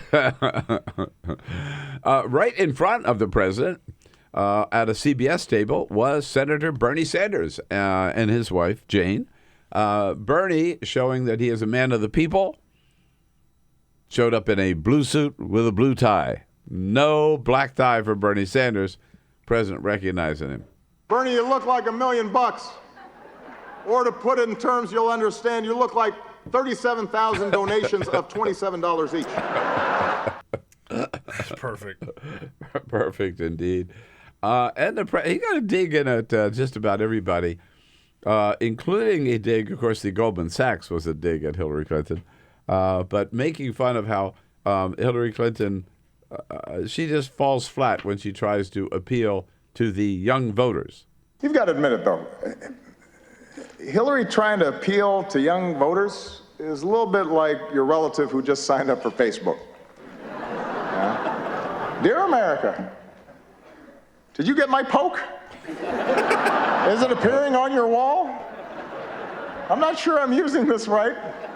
Love and Hillary.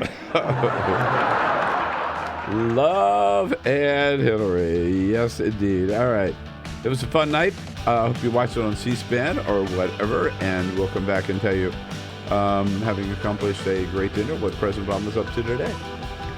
Can't catch the entire show? Listen to BP in 3, where we turn 3 hours into 3 minutes. Find it every day at BP Show on Twitter or at BillPressShow.com.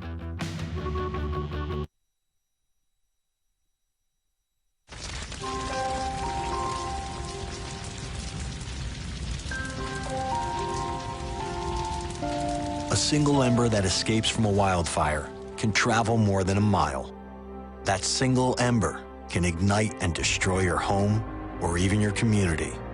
You can't control where that ember will land, only what happens when it does. Get Fire Adapted now at fireadapted.org. Columbine. Virginia Tech. Tucson. Aurora. Fort Hood. Oak Creek. Newtown. Newtown. Newtown. Newtown. How many more? How many more? How many more colleges? How many more classrooms? How many more movie theaters? How many more houses of faith? How many more shopping malls? How many more street corners? How many more? How many more? Enough. Enough. Enough. Enough. Demand a plan. Right now. As a mom. As a dad. As a friend. As a husband. As a wife. As an American. As an American. As an American. As a human being. For the children of Sandy Hook. Demand a plan. No more lists of names. It's not too soon. It's too late. Now is the time. Before we all know someone who loved someone on that list. No more lists. No more. Who they might have been. No more. If we had just done something yesterday. It's time. We can do better than this. We can do better than this. It's time. It's time. It's time for our leaders to act. Demand a plan. Right now. Right now. You! Demand it! Enough. Enough. Enough. Enough.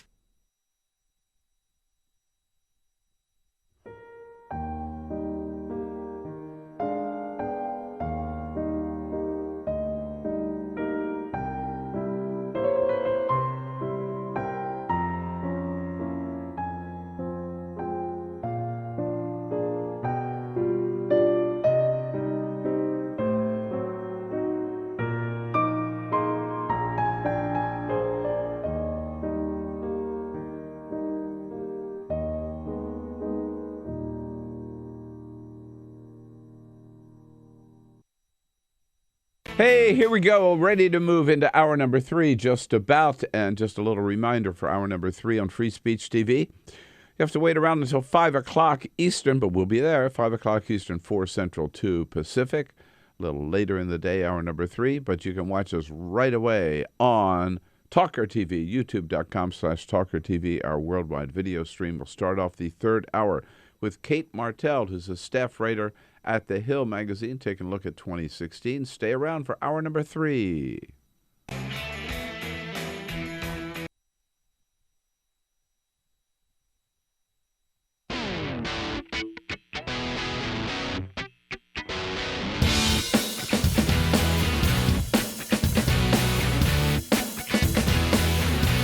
This is the Bill Press Show. All right, pretty light schedule at the White House today. The president gets the briefing this morning with the vice president at about 10 o'clock. And then this afternoon, again, he will be welcoming some TV reporters from around the country, about a half a dozen of them, to give interviews talking about the Republican efforts to block any hearing or vote on Merrick Garland to be the next justice of the Supreme Court. And we'll be meeting with Press Secretary Josh Earnest at 12:30. Top of the next hour, Kate Martell from The Hill joins us in studio. Then Carell, radio talk show host. He'll be along a little bit later in the hour. Bill Press Show.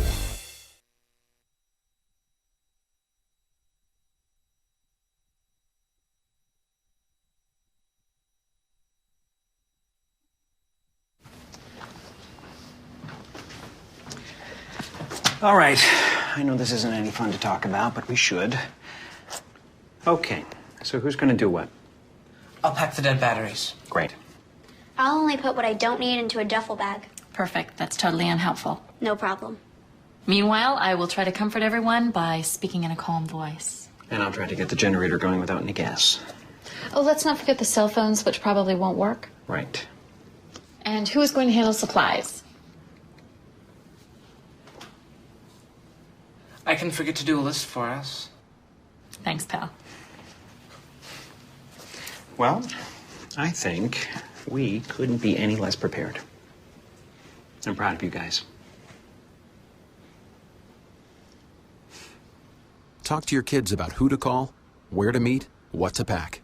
Visit ready.gov/kids for tips and information.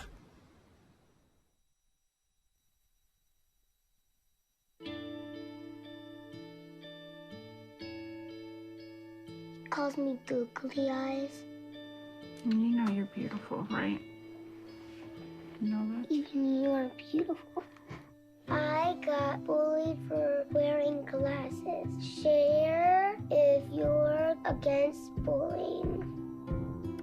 We put it out there, just took off. 3 million people have shared this post. Don't let bullies get you down. I stand with you. Our whole family's wearing glasses. I wear glasses and I'm proud. I even have the army on my team. All the kind comments brought my child joy. I don't feel thank you is enough. That's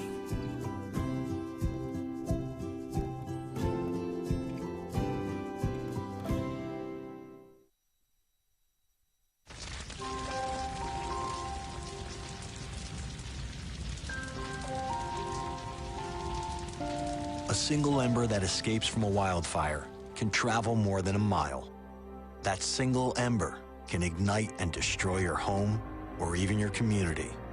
You can't control where the ember will land, only what happens when it does.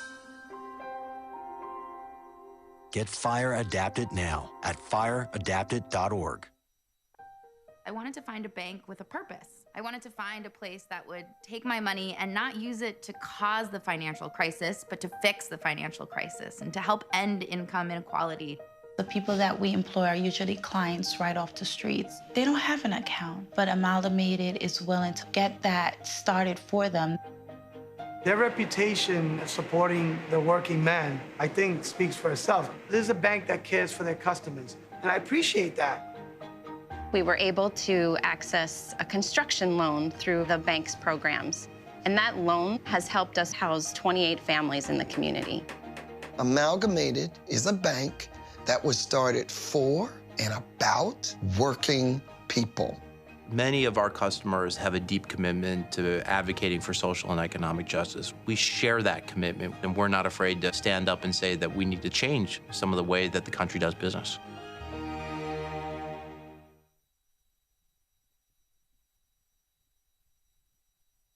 I grew up in the housing projects of Cleveland. I didn't even know that life could be any better than it was. Education for me has been a way to get away from the agony of what was normal life. I want to be able to impact the community, not just look back on where I came from, but to reach back to where I came from and pull some people up with me. My name is David, and I am your dividend.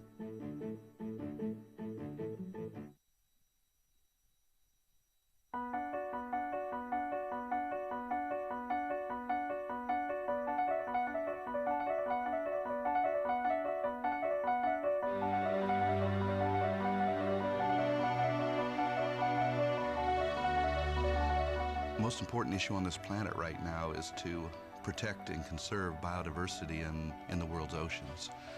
And I don't think people realize just how intimate our connection is with the oceans themselves. Not only do they provide the very foundation of life and control our weather, but life just simply could not exist without a healthy ocean. The real problem, though, is apathy. It's all out of sight. It's all out of mind, and people don't even think about it. But it doesn't matter whether you live in Peoria or on the coast. The fact is, whatever happens in the ocean affects all life forms on the planet Earth. If the oceans die, then civilization collapses. We all die. We cannot live on this planet without the oceans. This is, in fact, not the planet Earth. It's the planet ocean, but because we're a land-dwelling species, we refer to it as Earth. But it is the planet ocean, and the oceans are the heart and the foundation of all life on the planet.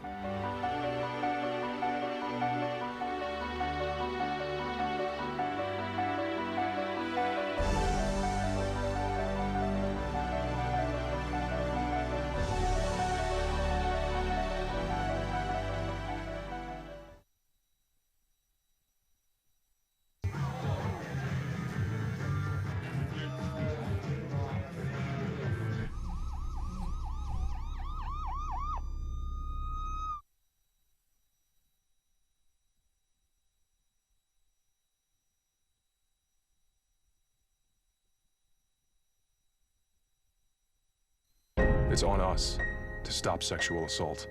To get in the way before it happens. To get a friend home safe. And to not blame the victim. It's on us. To look out for each other. To not look the other way. It's on us to stand up. To step in. To take responsibility. It's on us, all of us, to stop sexual assault. Learn how and take the pledge at itsonus.org.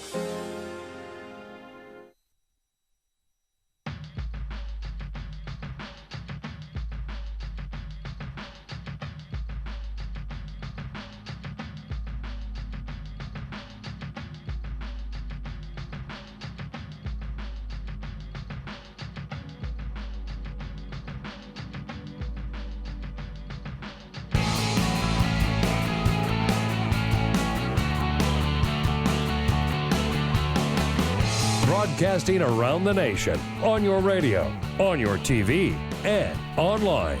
This is The Bill Press Show. Indiana tomorrow is where Ted Cruz is going to stop the Donald Trump Express. Oh, yeah? Well, Donald Trump is 15 points ahead, so maybe that's not going to happen, Teddy. Hello, everybody. What do you say? Monday, May 2nd, it's The Bill Press Show. We are here recovering from the big White House Correspondents' Weekend and jumping into the news of the day here, news of the week, leading up to, of course, the big primary tomorrow in Indiana. 57 delegates on the Republican side, 92 on the Democratic side. Good to have you with us today on your local progressive talk radio station. We are your morning fix, progressive fix every day. Coast to coast on the radio and on Free Speech TV as well, coast to coast. Thank you for joining us. And remember, the way to really be part of the program is to join the conversation. Give us a call at 866-55-PRESS. Send us your comments on Twitter at BP Show and on Facebook at facebook.com/Bill Press Show. What do you say with our team here, Peter Ogburn and Jamie Benson? Hello, Bill. Hey. With Ray Rogers, ready to take your calls, 866-55-PRESS, and Cyprian Bolding. Lights, camera, action. Cyprian on the job as our videographer. Welcoming back to the studio here for this first half hour. Kate Martell is a staff writer over at The Hill, but she's also the one who puts out every day The Hill's 12:30 report. Kate, it's good to see you. Good morning. How was your holiday White House Correspondents, not holiday, but White House Correspondents weekend? Well, I'm recovering right now, but it was a long weekend. It was fun. On Friday night, The Hill had a party at the Canadian Embassy. The Hill had a great party at the Canadian Embassy. It's one of the best parties of the weekend. Complete with, we had the Canadian section where they had Molson beers and we had Canadian whiskey, but then we also had a Taste of Chicago to celebrate President Obama's last year, and we had Chicago hot dogs and deep dish mini pizzas, and it was a fun event overall. No, it was. And everybody wants to get their picture taken with a Canadian Mountie who's in uniform, right? Did you get a picture with the big hat? No. No. I did. Yeah, but a lot of people were lining up. Yeah. Oh, yeah. That was fun. And then the dinner Saturday night, and, so it was just, it's hard partying so hard over the weekend. And President Obama, in rare form, had a few jokes about Hillary, a few jokes about Bernie. And then Hillary Clinton herself yesterday was asked on one of the Sunday shows about how she could, about Donald Trump, the mean things he's been saying about her. And she indicated, she wanted to say that she knows how to take care of men like Donald Trump, but she sort of brought another man to mind, the way she put it. Here she is. I have a lot of experience dealing with men who sometimes get off the reservation in the way they behave and how they speak. I'm not going to deal with their temper tantrums or their bullying or their efforts to try to provoke me. He can say whatever he wants to say about me. I could really care less. It's the first part of that comment that I find very interesting. I have a lot of experience with men who get off the reservation in their personal behavior. Who did we all think of when she said that? Yes. Who could that possibly be? But the fact is, she does have a lot of experience, at least with one man who gets off the reservation. She's having a good sense of humor about it. Yeah. Yes. She's going to have to. She's going to have to, right. Yes, indeed. So, but I think she's been smart so far not to stoop to kind of respond to every one of Donald Trump's tauntings and things. And some of the stuff has just been sick. You know, I forget who said it now, that his attacks on women have been so bad that the only way he could win the presidency would be if he were able to cancel women's suffrage. Take the vote away from him. If no women could vote, then maybe Donald Trump would win. Yeah, that bad. Anyhow, wow. Kate's with us here for the first half hour, and then Carell. Remember Carell, progressive talk show host, will be joining us way out on the West Coast, early on a Monday morning. But first, this is the Full Court Press. Just a couple of other stories making news. Okay, so I hesitate to do this around breakfast time because it's kind of a gross story, but there is a fast food chain in Japan that has unveiled maybe the grossest burger of all time. Uh-oh. It's a restaurant called Lotteria, and they are serving a burger that has on it a beef patty, a fried shrimp patty, a rib patty, a second beef patty with cheese. Then they top it with more cheese, bacon, lettuce, cabbage, tomato, and onion, and then six different sauces: teriyaki, mayo, spicy mayo, tartar sauce, meat sauce, and ketchup. All of this is sandwiched between two buns. It was available starting this weekend. How high is it? There's a picture of it here, and I swear, honest to God, it's like 1.5 feet tall. Yeah. It's terrifying to look at. I don't know how you would even begin. I mean, you couldn't eat it in a bite. You would have to, like, take it, deconstruct it, and make, like, 3 separate sandwiches out of it to even get your mouth around it. Picturing a cartoon version. It's disgusting. Look at this thing. Look at that. Look, it's disgusting. God. I'll tweet it out so everybody can see a photo of it at BP Show. So go try that or don't. I'll stick with my little bacon cheeseburger at Five Guys. Can't go wrong with that. You really can't go wrong with that. If you've seen the TV show Black Mirror, this might sound familiar, but because Sony has filed a patent for new contact lenses that can record video, store video, play it back, adjust zoom, focus, and take photos. So you wear them, it's like Google Glass, but it's like for contacts. And so it's a little camera in your eye. Whoa. And you can watch everything on it, you can play it back. And so they filed a patent. That doesn't mean that they necessarily have this ready or anything like that. We're probably years away from that, but it's something that they're working on, which is terrifying. Now think about it. I know. Wow. It's not to give too big a plug to the TV show Black Mirror, but if you haven't watched it, it's on Netflix, and it is fantastic. But there's a whole episode about literally this, it's a whole culture that's built on this, and how much everything changed. But Google Glasses didn't go very far. No, it didn't. I don't think this will either. No, it did not. And Nissan making a big announcement. They are recalling nearly 4 million of their cars because they say that they have major safety problems with airbags and seat belts. So listen carefully. If you are driving a Maxima, an Altima, a Leaf, Sentra, Pathfinder, NV200 Taxi, Infiniti QX60, Nissan Rogue, Murano, any of those, you need to go check out the list and see if you're on there. It ranges from the years 2013 to 2017. And they say that these are very, very unsafe. You need to get them checked out, and you could be part of the recall. So that's pretty scary. It's a bit. I mean, it's a lot. Nearly 4 million cars. Yeah, total. All right. Thank you, Peter. Yes, indeed. So, Kate, who is your White House correspondent there? Who is the celebrity you're most excited to see, other than me? Will Smith. I was so excited to see Will Smith. Yeah. And Morgan Freeman was the other one. He was so nice and so genuine, which I was surprised to see because, someone that makes it that far in their career, he could easily be a jerk and you wouldn't be surprised, but he was a peach. Yeah. And Will Smith was very kind too. He came right by our table and we all said hello to him, and I forgot about him. Yeah. He was, right by. So, but it was a fun evening. Right. Now, tomorrow is going to be a fun day in Indiana.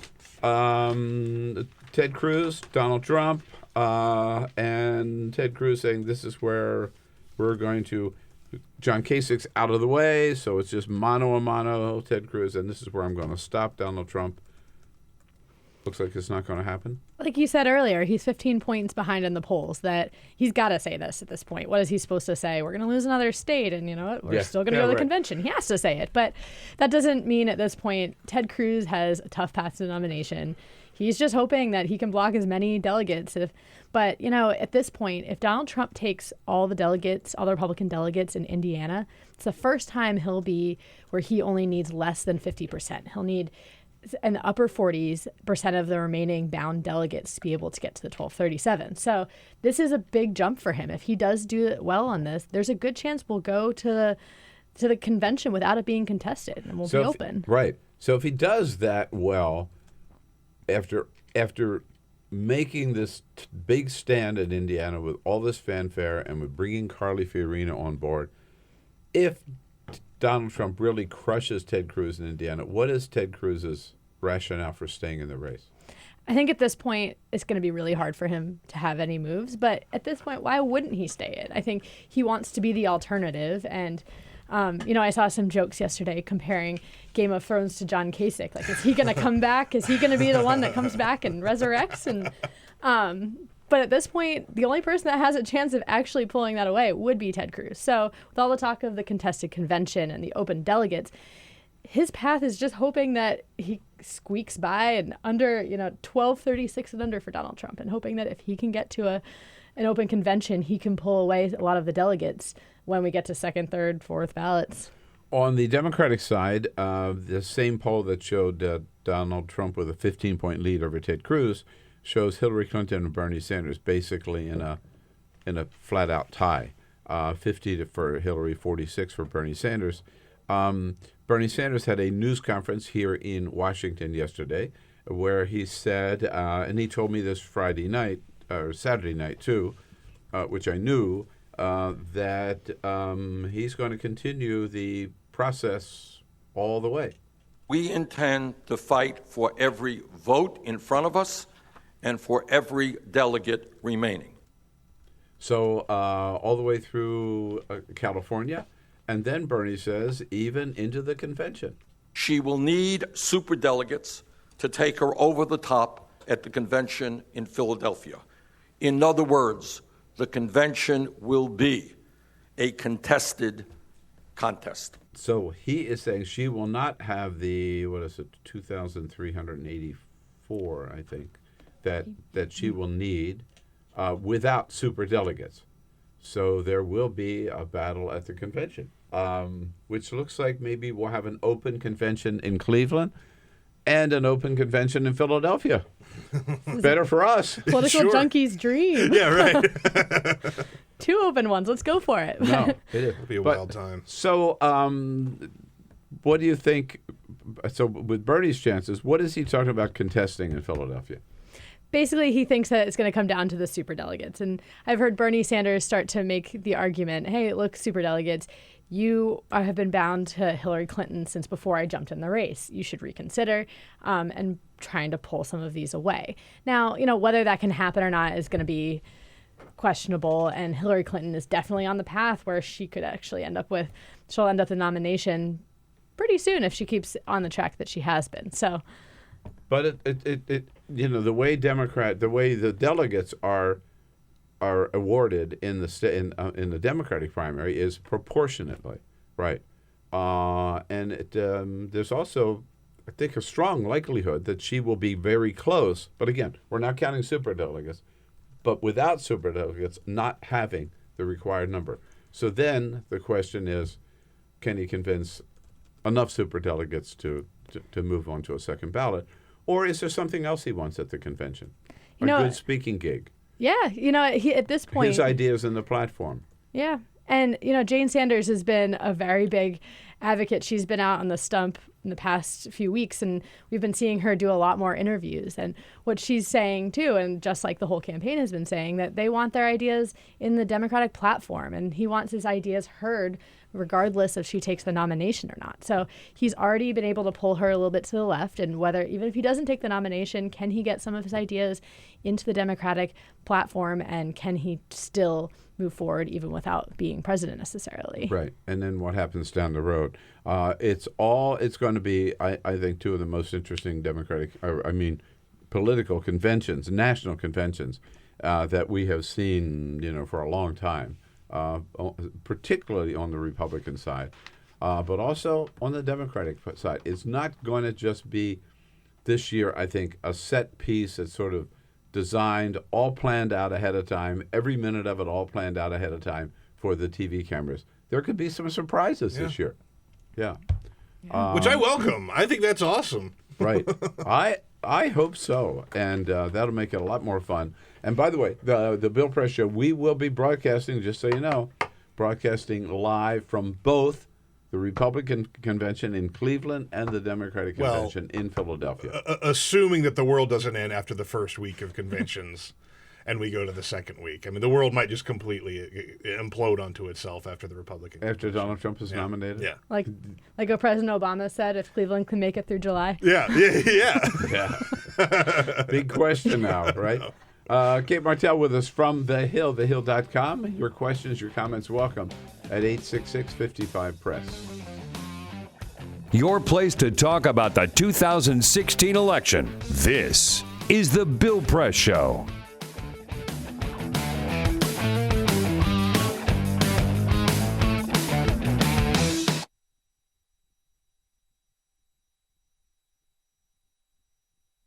This is the story of my grandfather.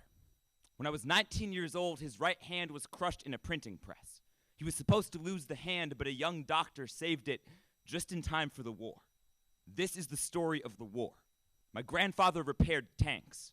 Behind the front lines, away from the cameras, he would pull pieces of dead men from the machines and send the machines back out to the field. This is the story of the war a decade later. Back then, you didn't talk about depression. There was no such thing as PTSD. When my uncle, age 7, asked him who won the war, my grandfather said, nobody. This is the story of my grandfather, the machinist. I have a newspaper from 1981, a story about the Nobel Prize for Physics, a photograph of the winner, a Harvard man standing by his machines. This man is not my grandfather. Beneath the photo, my grandfather has written, I designed and built almost everything in this picture. They worked together for 10 years, but my grandmother says the physicist never even remembered his name. If you asked that Harvard man, there would be no story of my grandfather, just a pair of disembodied hands. This is the problem with stories. They have to leave something out. The editor cuts a line and someone's face fades. The editor says 200 words or less and suddenly a whole family goes missing. The spotlight isn't about the light, it's how it makes everything around it dark. My grandfather's face is erased from every story. The machines survive, but the man who made them doesn't. The machines make the photo, but their maker is out of frame. But we choose where to point the camera. We can choose how to tell the story. We can choose which clothing the hero wears.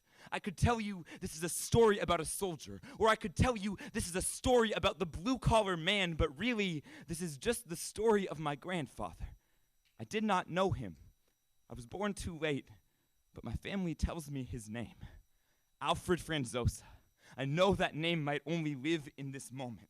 that there are other stories with greater stakes, but still, I will tell you his name. I will repair this old machine. I will let my grandfather live again because I could not know him while he was living. Once, when he was younger than I am now, his right hand was crushed by a printing press, crushed by other people's stories. When it healed, he began to build. He used his hands to build tanks and his hands to build cradles. His hands were the last thing to touch dead soldiers and the first to touch his newborn sons. He built a good family, and that family built me, and now I use my hands to build his story. The story is not a eulogy. A eulogy seals the casket. A eulogy lets no air out. This story is a resurrection. Jesus was not resurrected by God. He was brought back by the people who told his stories.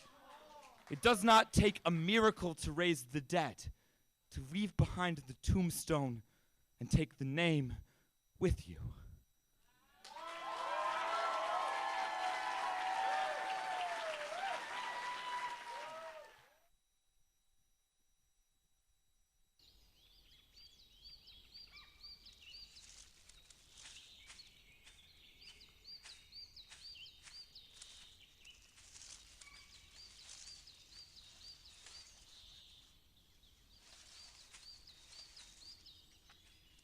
At Earth Justice, we defend the environment in the courtroom.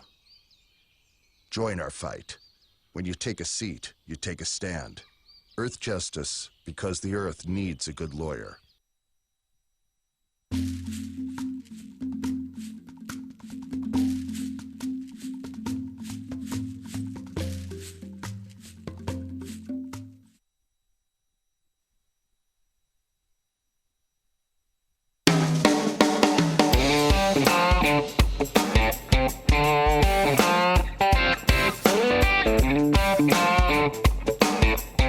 This is the Bill Press Show.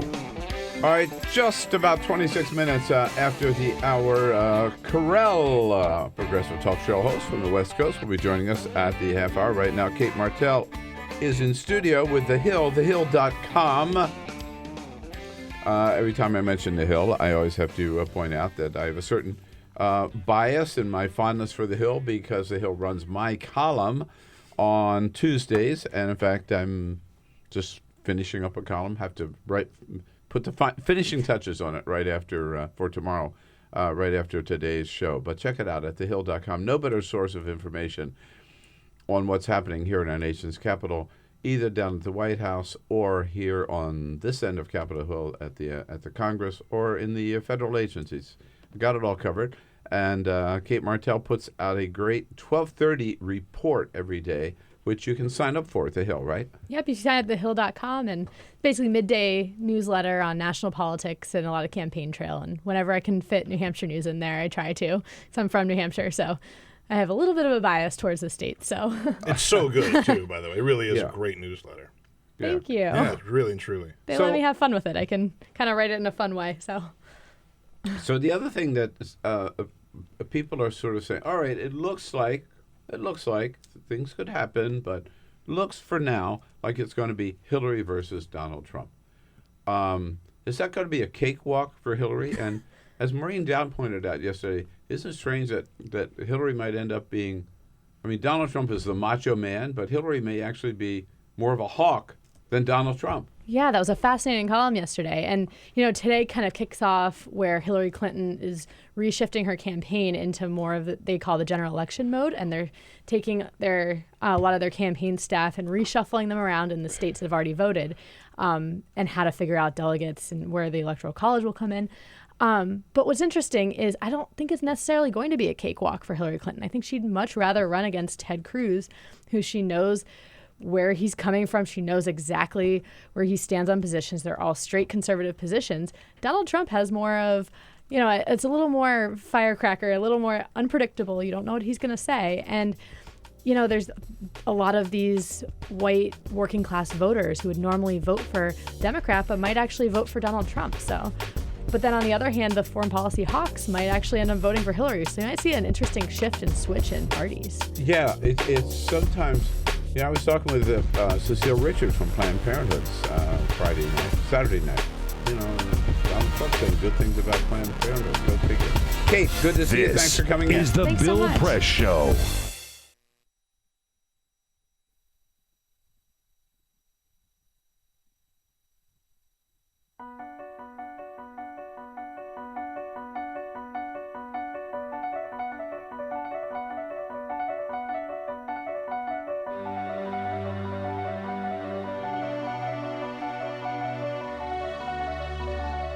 most important issue on this planet right now is to protect and conserve biodiversity in the world's oceans.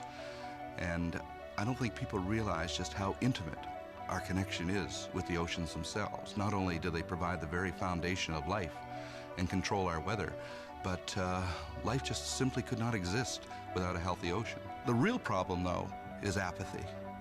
It's all out of sight, it's all out of mind, and people don't even think about it. But it doesn't matter whether you live in Peoria or on the coast.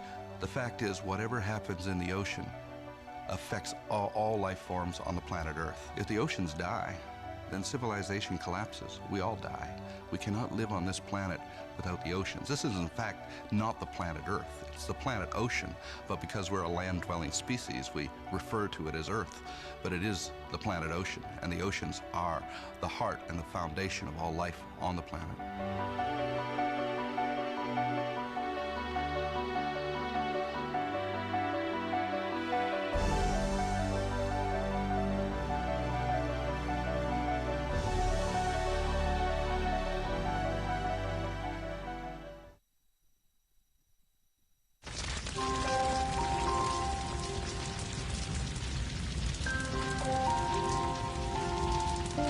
A single ember that escapes from a wildfire can travel more than a mile. That single ember can ignite and destroy your home or even your community. You can't control where that ember will land, only what happens when it does. Get Fire Adapted now at fireadapted.org. Columbine, Virginia Tech, Tucson, Aurora, Fort Hood, Oak Creek, Newtown. Newtown, Newtown. Newtown. How many more? How many more? How many more colleges? How many more classrooms? How many more movie theaters? How many more houses of faith? How many more shopping malls? How many more street corners? How many more? How many more? Enough. Enough. Enough. Enough. Demand a plan. Right now. As a mom. As a dad. As a friend. As a husband. As a wife. As an American. As an American. As an American. As a human being. For the children of Sandy Hook. Demand a plan. No more lists of names. It's not too soon. It's too late. Now is the time. Before we all know someone who loved someone on that list. No more lists. No more. Who they might have been. No more. If we had just done something yesterday. It's time. We can do better than this. We can do better than this. It's time. It's time. It's time for our leaders to act. Demand a plan. Right now. Right now. You! Demand it! Enough. Enough. Enough. Enough.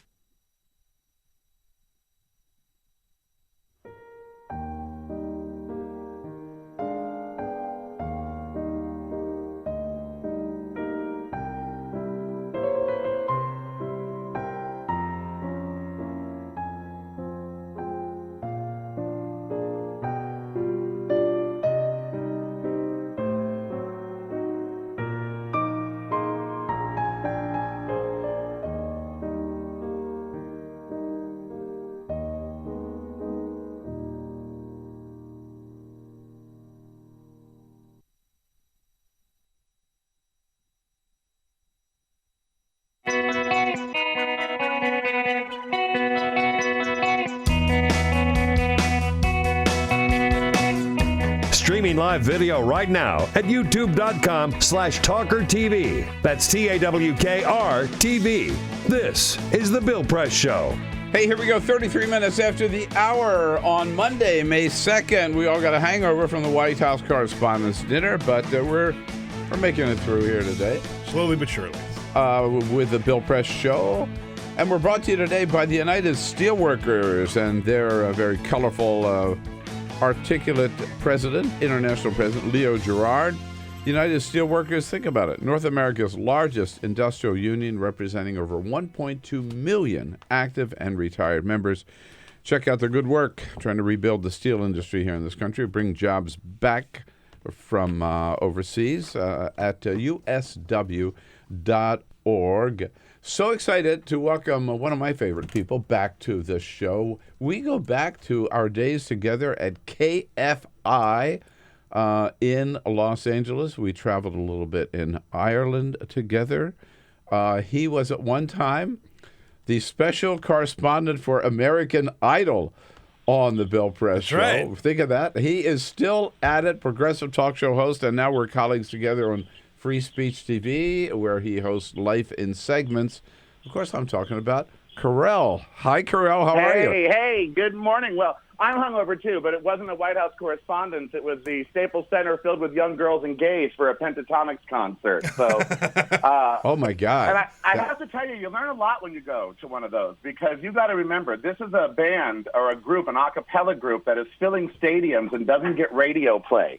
They are strictly YouTube artists and social media. And, you know, I was sending out a tweet right before we went on air, and I thought, what a world in which we live in. But we mentioned KFI, you know, great radio stations, KFI, KGO, that are now nothing because corporate media, which is under this huge debt, has just destroyed them.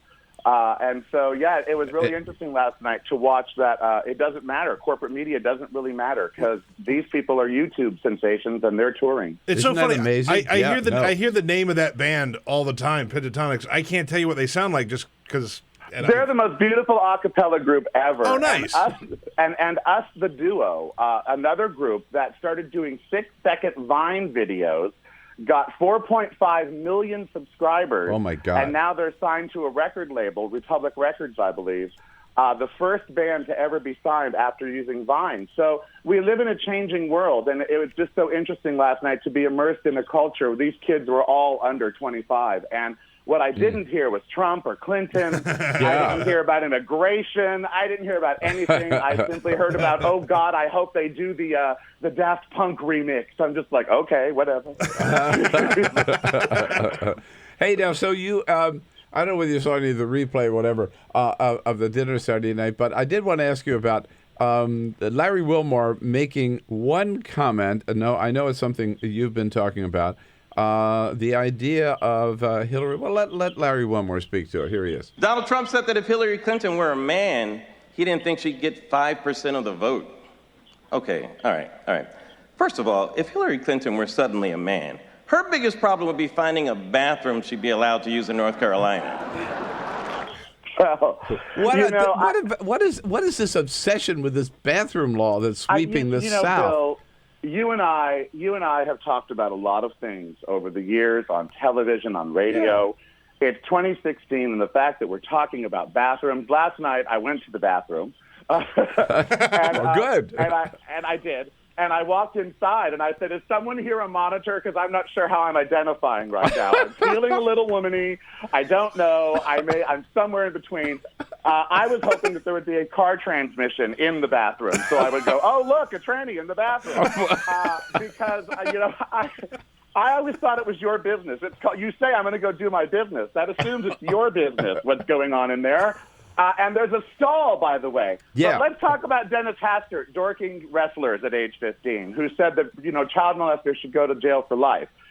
Let's talk about the Catholic Church, which has molested more children that we know of than any tranny ever.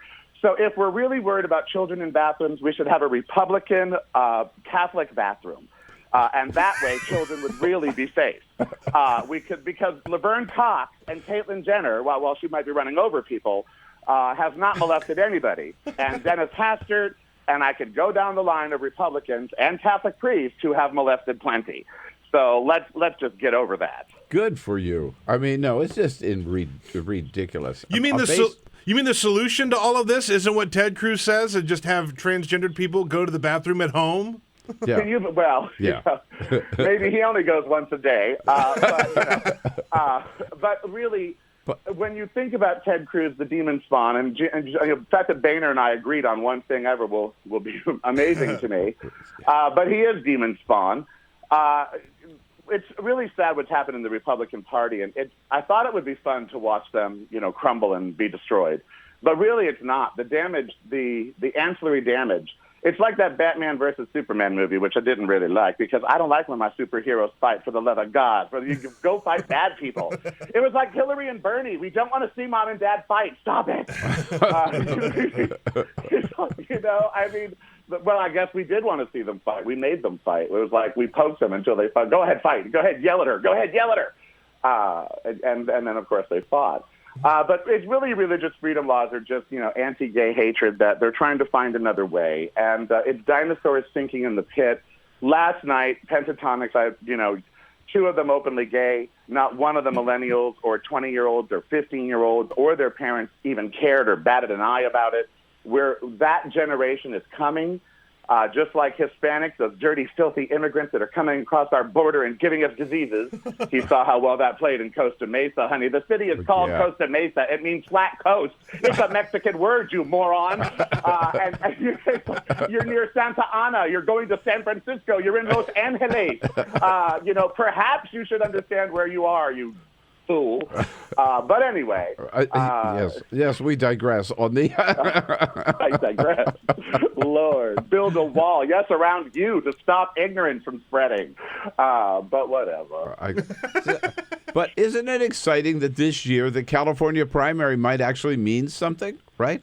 I know, but Bernie wants to win the poor little thing, and he does. And, he's not gonna. But he wants to. So that's kind of exciting, and I think he's been so good for the race. And we've had such an embarrassment of riches. I mean, we've got two great people, one who's been everything but president. I mean, come on, when you're looking at resumes, it's like, okay, yeah, I'll hire her. But the other one would make a great president and would be idealistic for 30 or 40 minutes until they beat it out of him. Obama didn't get that great just because. But you saw him last night. I mean, I didn't. I mean, the man looks old. He's my age. I mean, I look better. He needs just for men and some moisturizer. Proof that black can crack under pressure is what I'm saying. That's what I'm saying. But anyway, could you imagine John McCain had won? He'd have been dead in 12 days. If the presidency ages you that much, I mean, really. Hillary will be okay, though. She's ageless. She's timeless. But it's going to be fun in California. And that's what this has been on the left. For me, it's been fun. Yeah, because Hillary did need to be prodded to the left. She was kind of Republican-like for a while. She really was. Yeah. And it's like, look, we don't want you to be Republican-light. We want you to be a Democrat. And the independent candidate, Bernie Sanders, made her more of a Democrat, and that's really wonderful. But isn't it interesting, that Bernie really proved that there was a latent progressive base in this country that was looking for just somebody to lead them, right? We were as mad as those on the right. I mean, I've always said that Sanders is to the left what Trump is to the right. I mean, there's a lot of angry people on the left that wanted to be more progressive. We wanted to be the Democrats that my parents remember, the Ted Kennedys. Yes, we want health care for everybody. And yes, we want to help you if you fall down. And of course, everybody should be equal and pee where you want to. I mean, these are the things that Democrats have always stood for. Hillary, in her effort to compromise over the years, somewhat forgot that you still can go after the big dreams, even if you're not going to get them. You have to go after them. You can't just say, we can't go after that big dream because we're not going to get it. So I think Bernie came in and said, look, you can still dream big. Yes, absolutely. In fact, again, you were at this other concert, but at the dinner Saturday night, President Obama actually poked fun at Hillary's sort of pragmatic approach, right? Or as I say, Bernie says hope and Hillary says nope. And so he said about Bernie, there's his slogan. No, Bernie says hope, and Hillary says, how much is that hope going to cost? How are you going to get Congress to approve that hope? Right. Because Hillary's been a politician her entire life, and sometimes you need to look at things. Look, I just got a puppy because in November I was run over viciously with my other puppy, and she was killed in my arms. Oh, no. And bled to death on the corner. 12 people a day die on our crosswalks. This is why I do life in segments, because there's so much out there that we can talk about that we don't. 12 people a day die on our crosswalks. Over 200 are injured, mostly old and young people. We don't even count the pets. That's not even counted. That's more than Al-Qaeda. We would bomb crosswalks if they were Muslim because they kill 12 people a day. And yet we still don't talk about why do we mix cars and pedestrians? Why do we do that? We need to rethink our cities. We need to rebuild America. And when Donald Trump says make America great again, I don't think that's true. We need to make America great once and for all. We haven't achieved greatness yet. It's time that we do. And I just don't think that this regressive attitude that everybody seems to have. Hillary mentioned love and happiness, and she gets laughed off the stage. You know, I mean, we live in a time where we want so much negativity. And I really think if we just turn around and laugh, if we look at the real stuff that matters in our life, if we get a puppy, we'll realize that, you know what, life is really short. You have to enjoy it and take care of yourself and laugh and remember that you're not getting out of it alive. All right, now we got to run along, but I want people to know, where can people keep up with you and where can we keep up with you? I have a brand. Oh, my God. Do you have a brand? I am branded, baby. Just slap a brand on my ass and call me Carell. It's reallycarell.com is everything. There's my Facebook, my YouTube, where all of my TV shows from Life in Segments, which air weekly.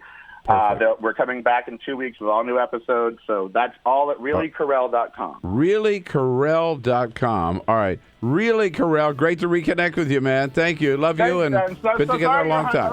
You know, you got to hang out with the cool kids like me and Snapchat and stuff. Yeah. All right. We'll see you. All right. The one and only Carell. Really Carell. K-A-R-E-L. Reallycarell.com. Get social with Bill Press. Like us at Facebook.com/Bill Press Show. This is The Bill Press Show.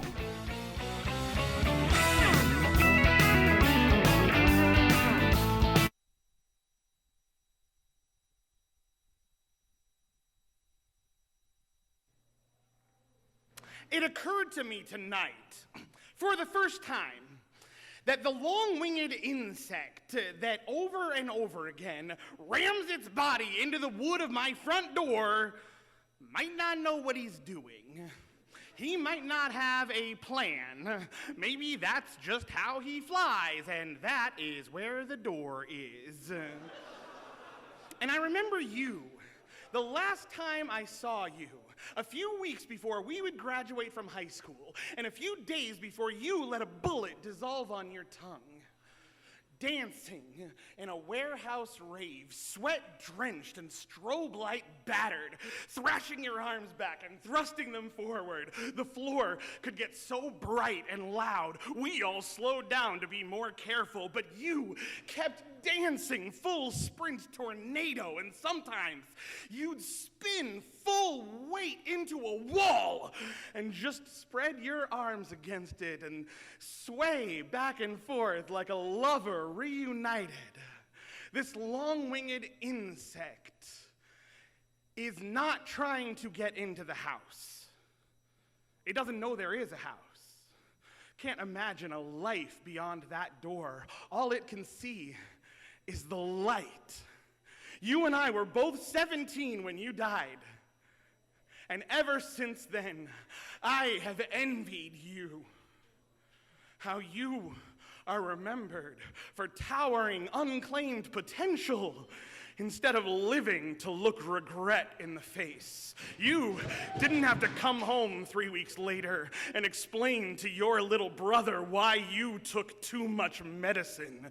Your addiction is remembered as a tragedy, not a betrayal. Your suicide attempt became a suicide, not an unpaid hospital bill. And only tonight did it occur to me that maybe that night when you let your teeth touch metal, you might not have known what you were doing. You might not have had a plan.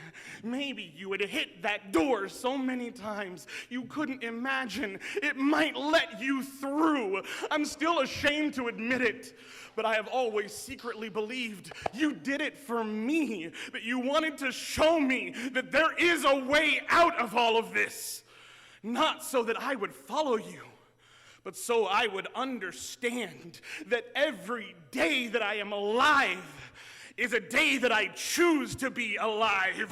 And when the music stops, you still get to keep on dancing. And when the light is so bright it blinds, you can dance with your eyes closed. And if in that dark you come up against a wall, you keep your arms out wide and you dance with the wall.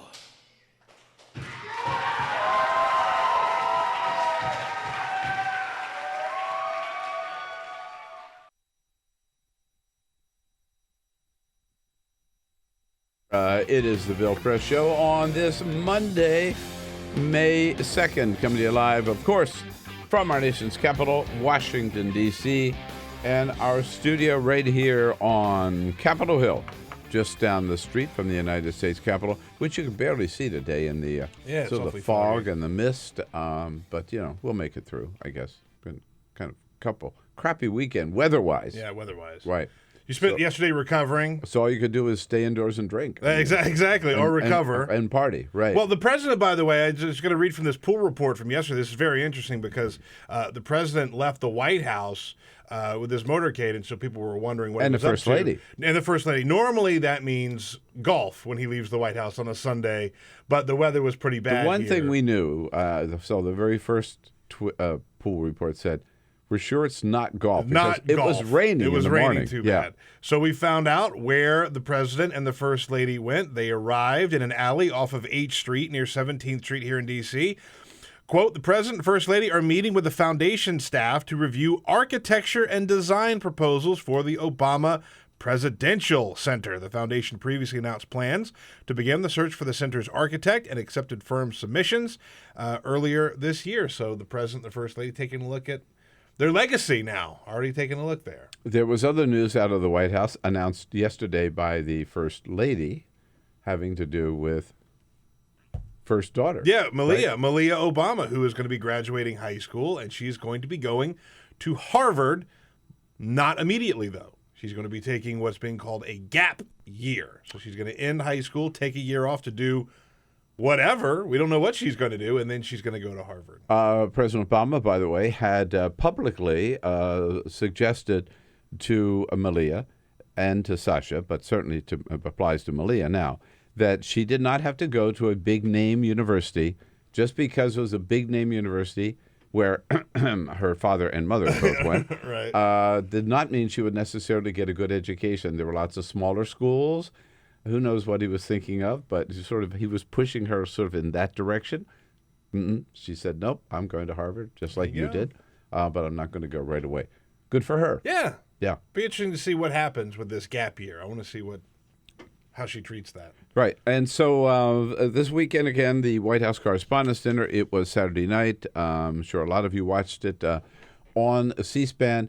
I have to tell you, one of the funniest parts of it for me is about 5 or 6 years ago, I invited a guy nobody ever heard of, that much people didn't care about. The guy, his name was Bernie Sanders, and he told me I invited him as a guest at the dinner, and he said no, he didn't want to go. And then I got a call back from him saying, my wife would really like to go. Would you have 2 tickets? So Bernie and Jane Sanders. This is about 6 years ago. I mean, they walked in the hotel. Nobody knew them. We walked We had a nice evening, and they went home.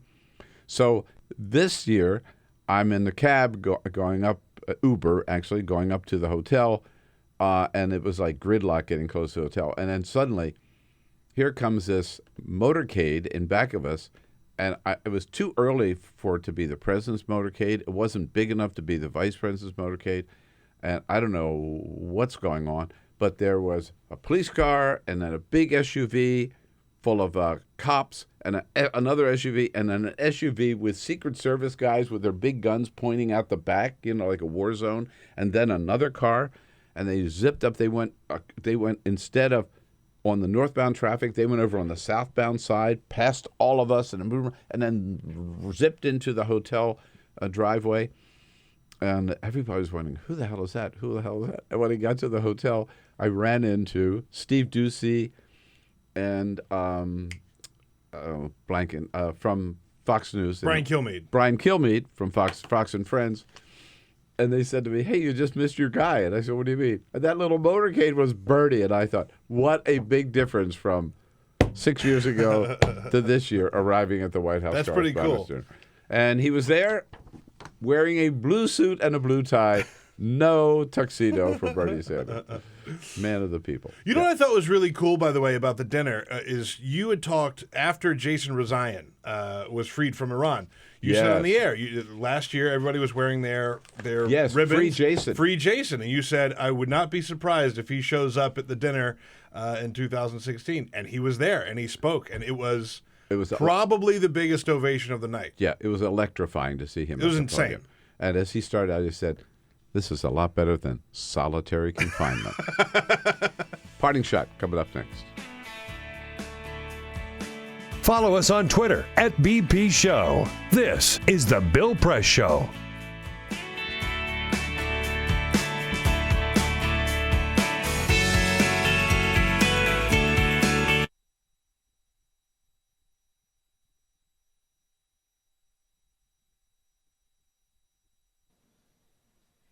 A letter to the girl I used to be. Dear Emily, every time I watch baseball, a voice I no longer recognize whispers, "Ethan, do you remember? When you were going to be the first girl to play in the Major League Seattle Mariners rally cap." But to be honest, Emily, I don't. Dad told me that like it was someone else's bedtime story. But I do know you had that drive. Didn't let anyone tell you to wear shorts above your knees. Didn't care if boys thought your hair fell on your shoulders just right, but with girls, sleepovers meant the space between your shoulder and hers was a 6-inch fatal territory. The year you turned 11 was the first time you said out loud that you didn't want to live anymore. In therapy, you said you wouldn't make it to 21. On my 21st birthday, I thought about you. You were right. At 19, you started to fade. I tried to cross you out like a line in my memoir I wished I could erase completely. And maybe I'm misunderstanding the definition of death, but even though parts of you still exist, you are not here. Most of my friends have never heard your name until now. I've been trying to write this letter for 6 months. I still can't decide if it should be an apology or not. But now you will never hear Emily Smith announced at a college graduation. Get married. Give birth. When the prescribed testosterone started taking effect, my body stopped producing the potential for new life every month. I thought about your children, how I wanted them too. I let a doctor remove your breasts so that I could stand up straighter. Now, even if I somehow had those children, I wouldn't be able to nourish them. My body is obsolete, scarred cosmetic, but never C-section. I was 4 days late. They will never be grandparents. I was 1 week late. They will never hold their lover's sleeping figure. I was 11 days late. They will never breathe in a sunset and a sunrise in the same night. I was 2 weeks late. They will never learn to jump rope. I was 3 weeks late. They will never shout, "Watch, Mommy, watch me on the slide." I was 2 months late.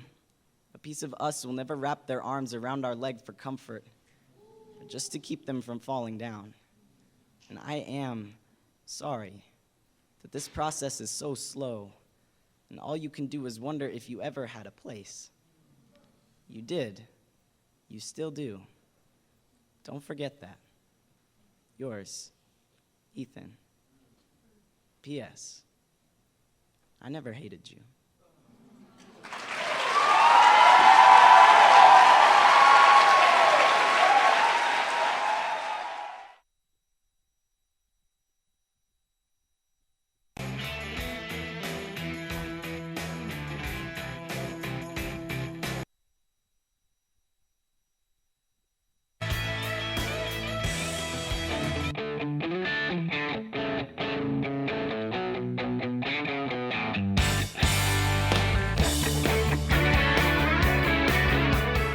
The Parting Shot with Bill Press.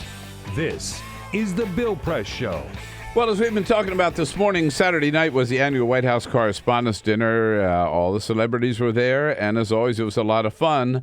And I had a clear message about the importance of a free and fearless media to keep our government in check.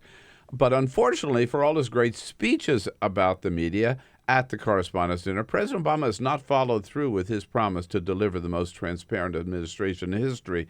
In fact, the day of the dinner, Politico released results of its annual survey of White House correspondents. Get this, 23% said the Obama administration is the least friendly to the press of any recent president. Only 10% said George W. Bush.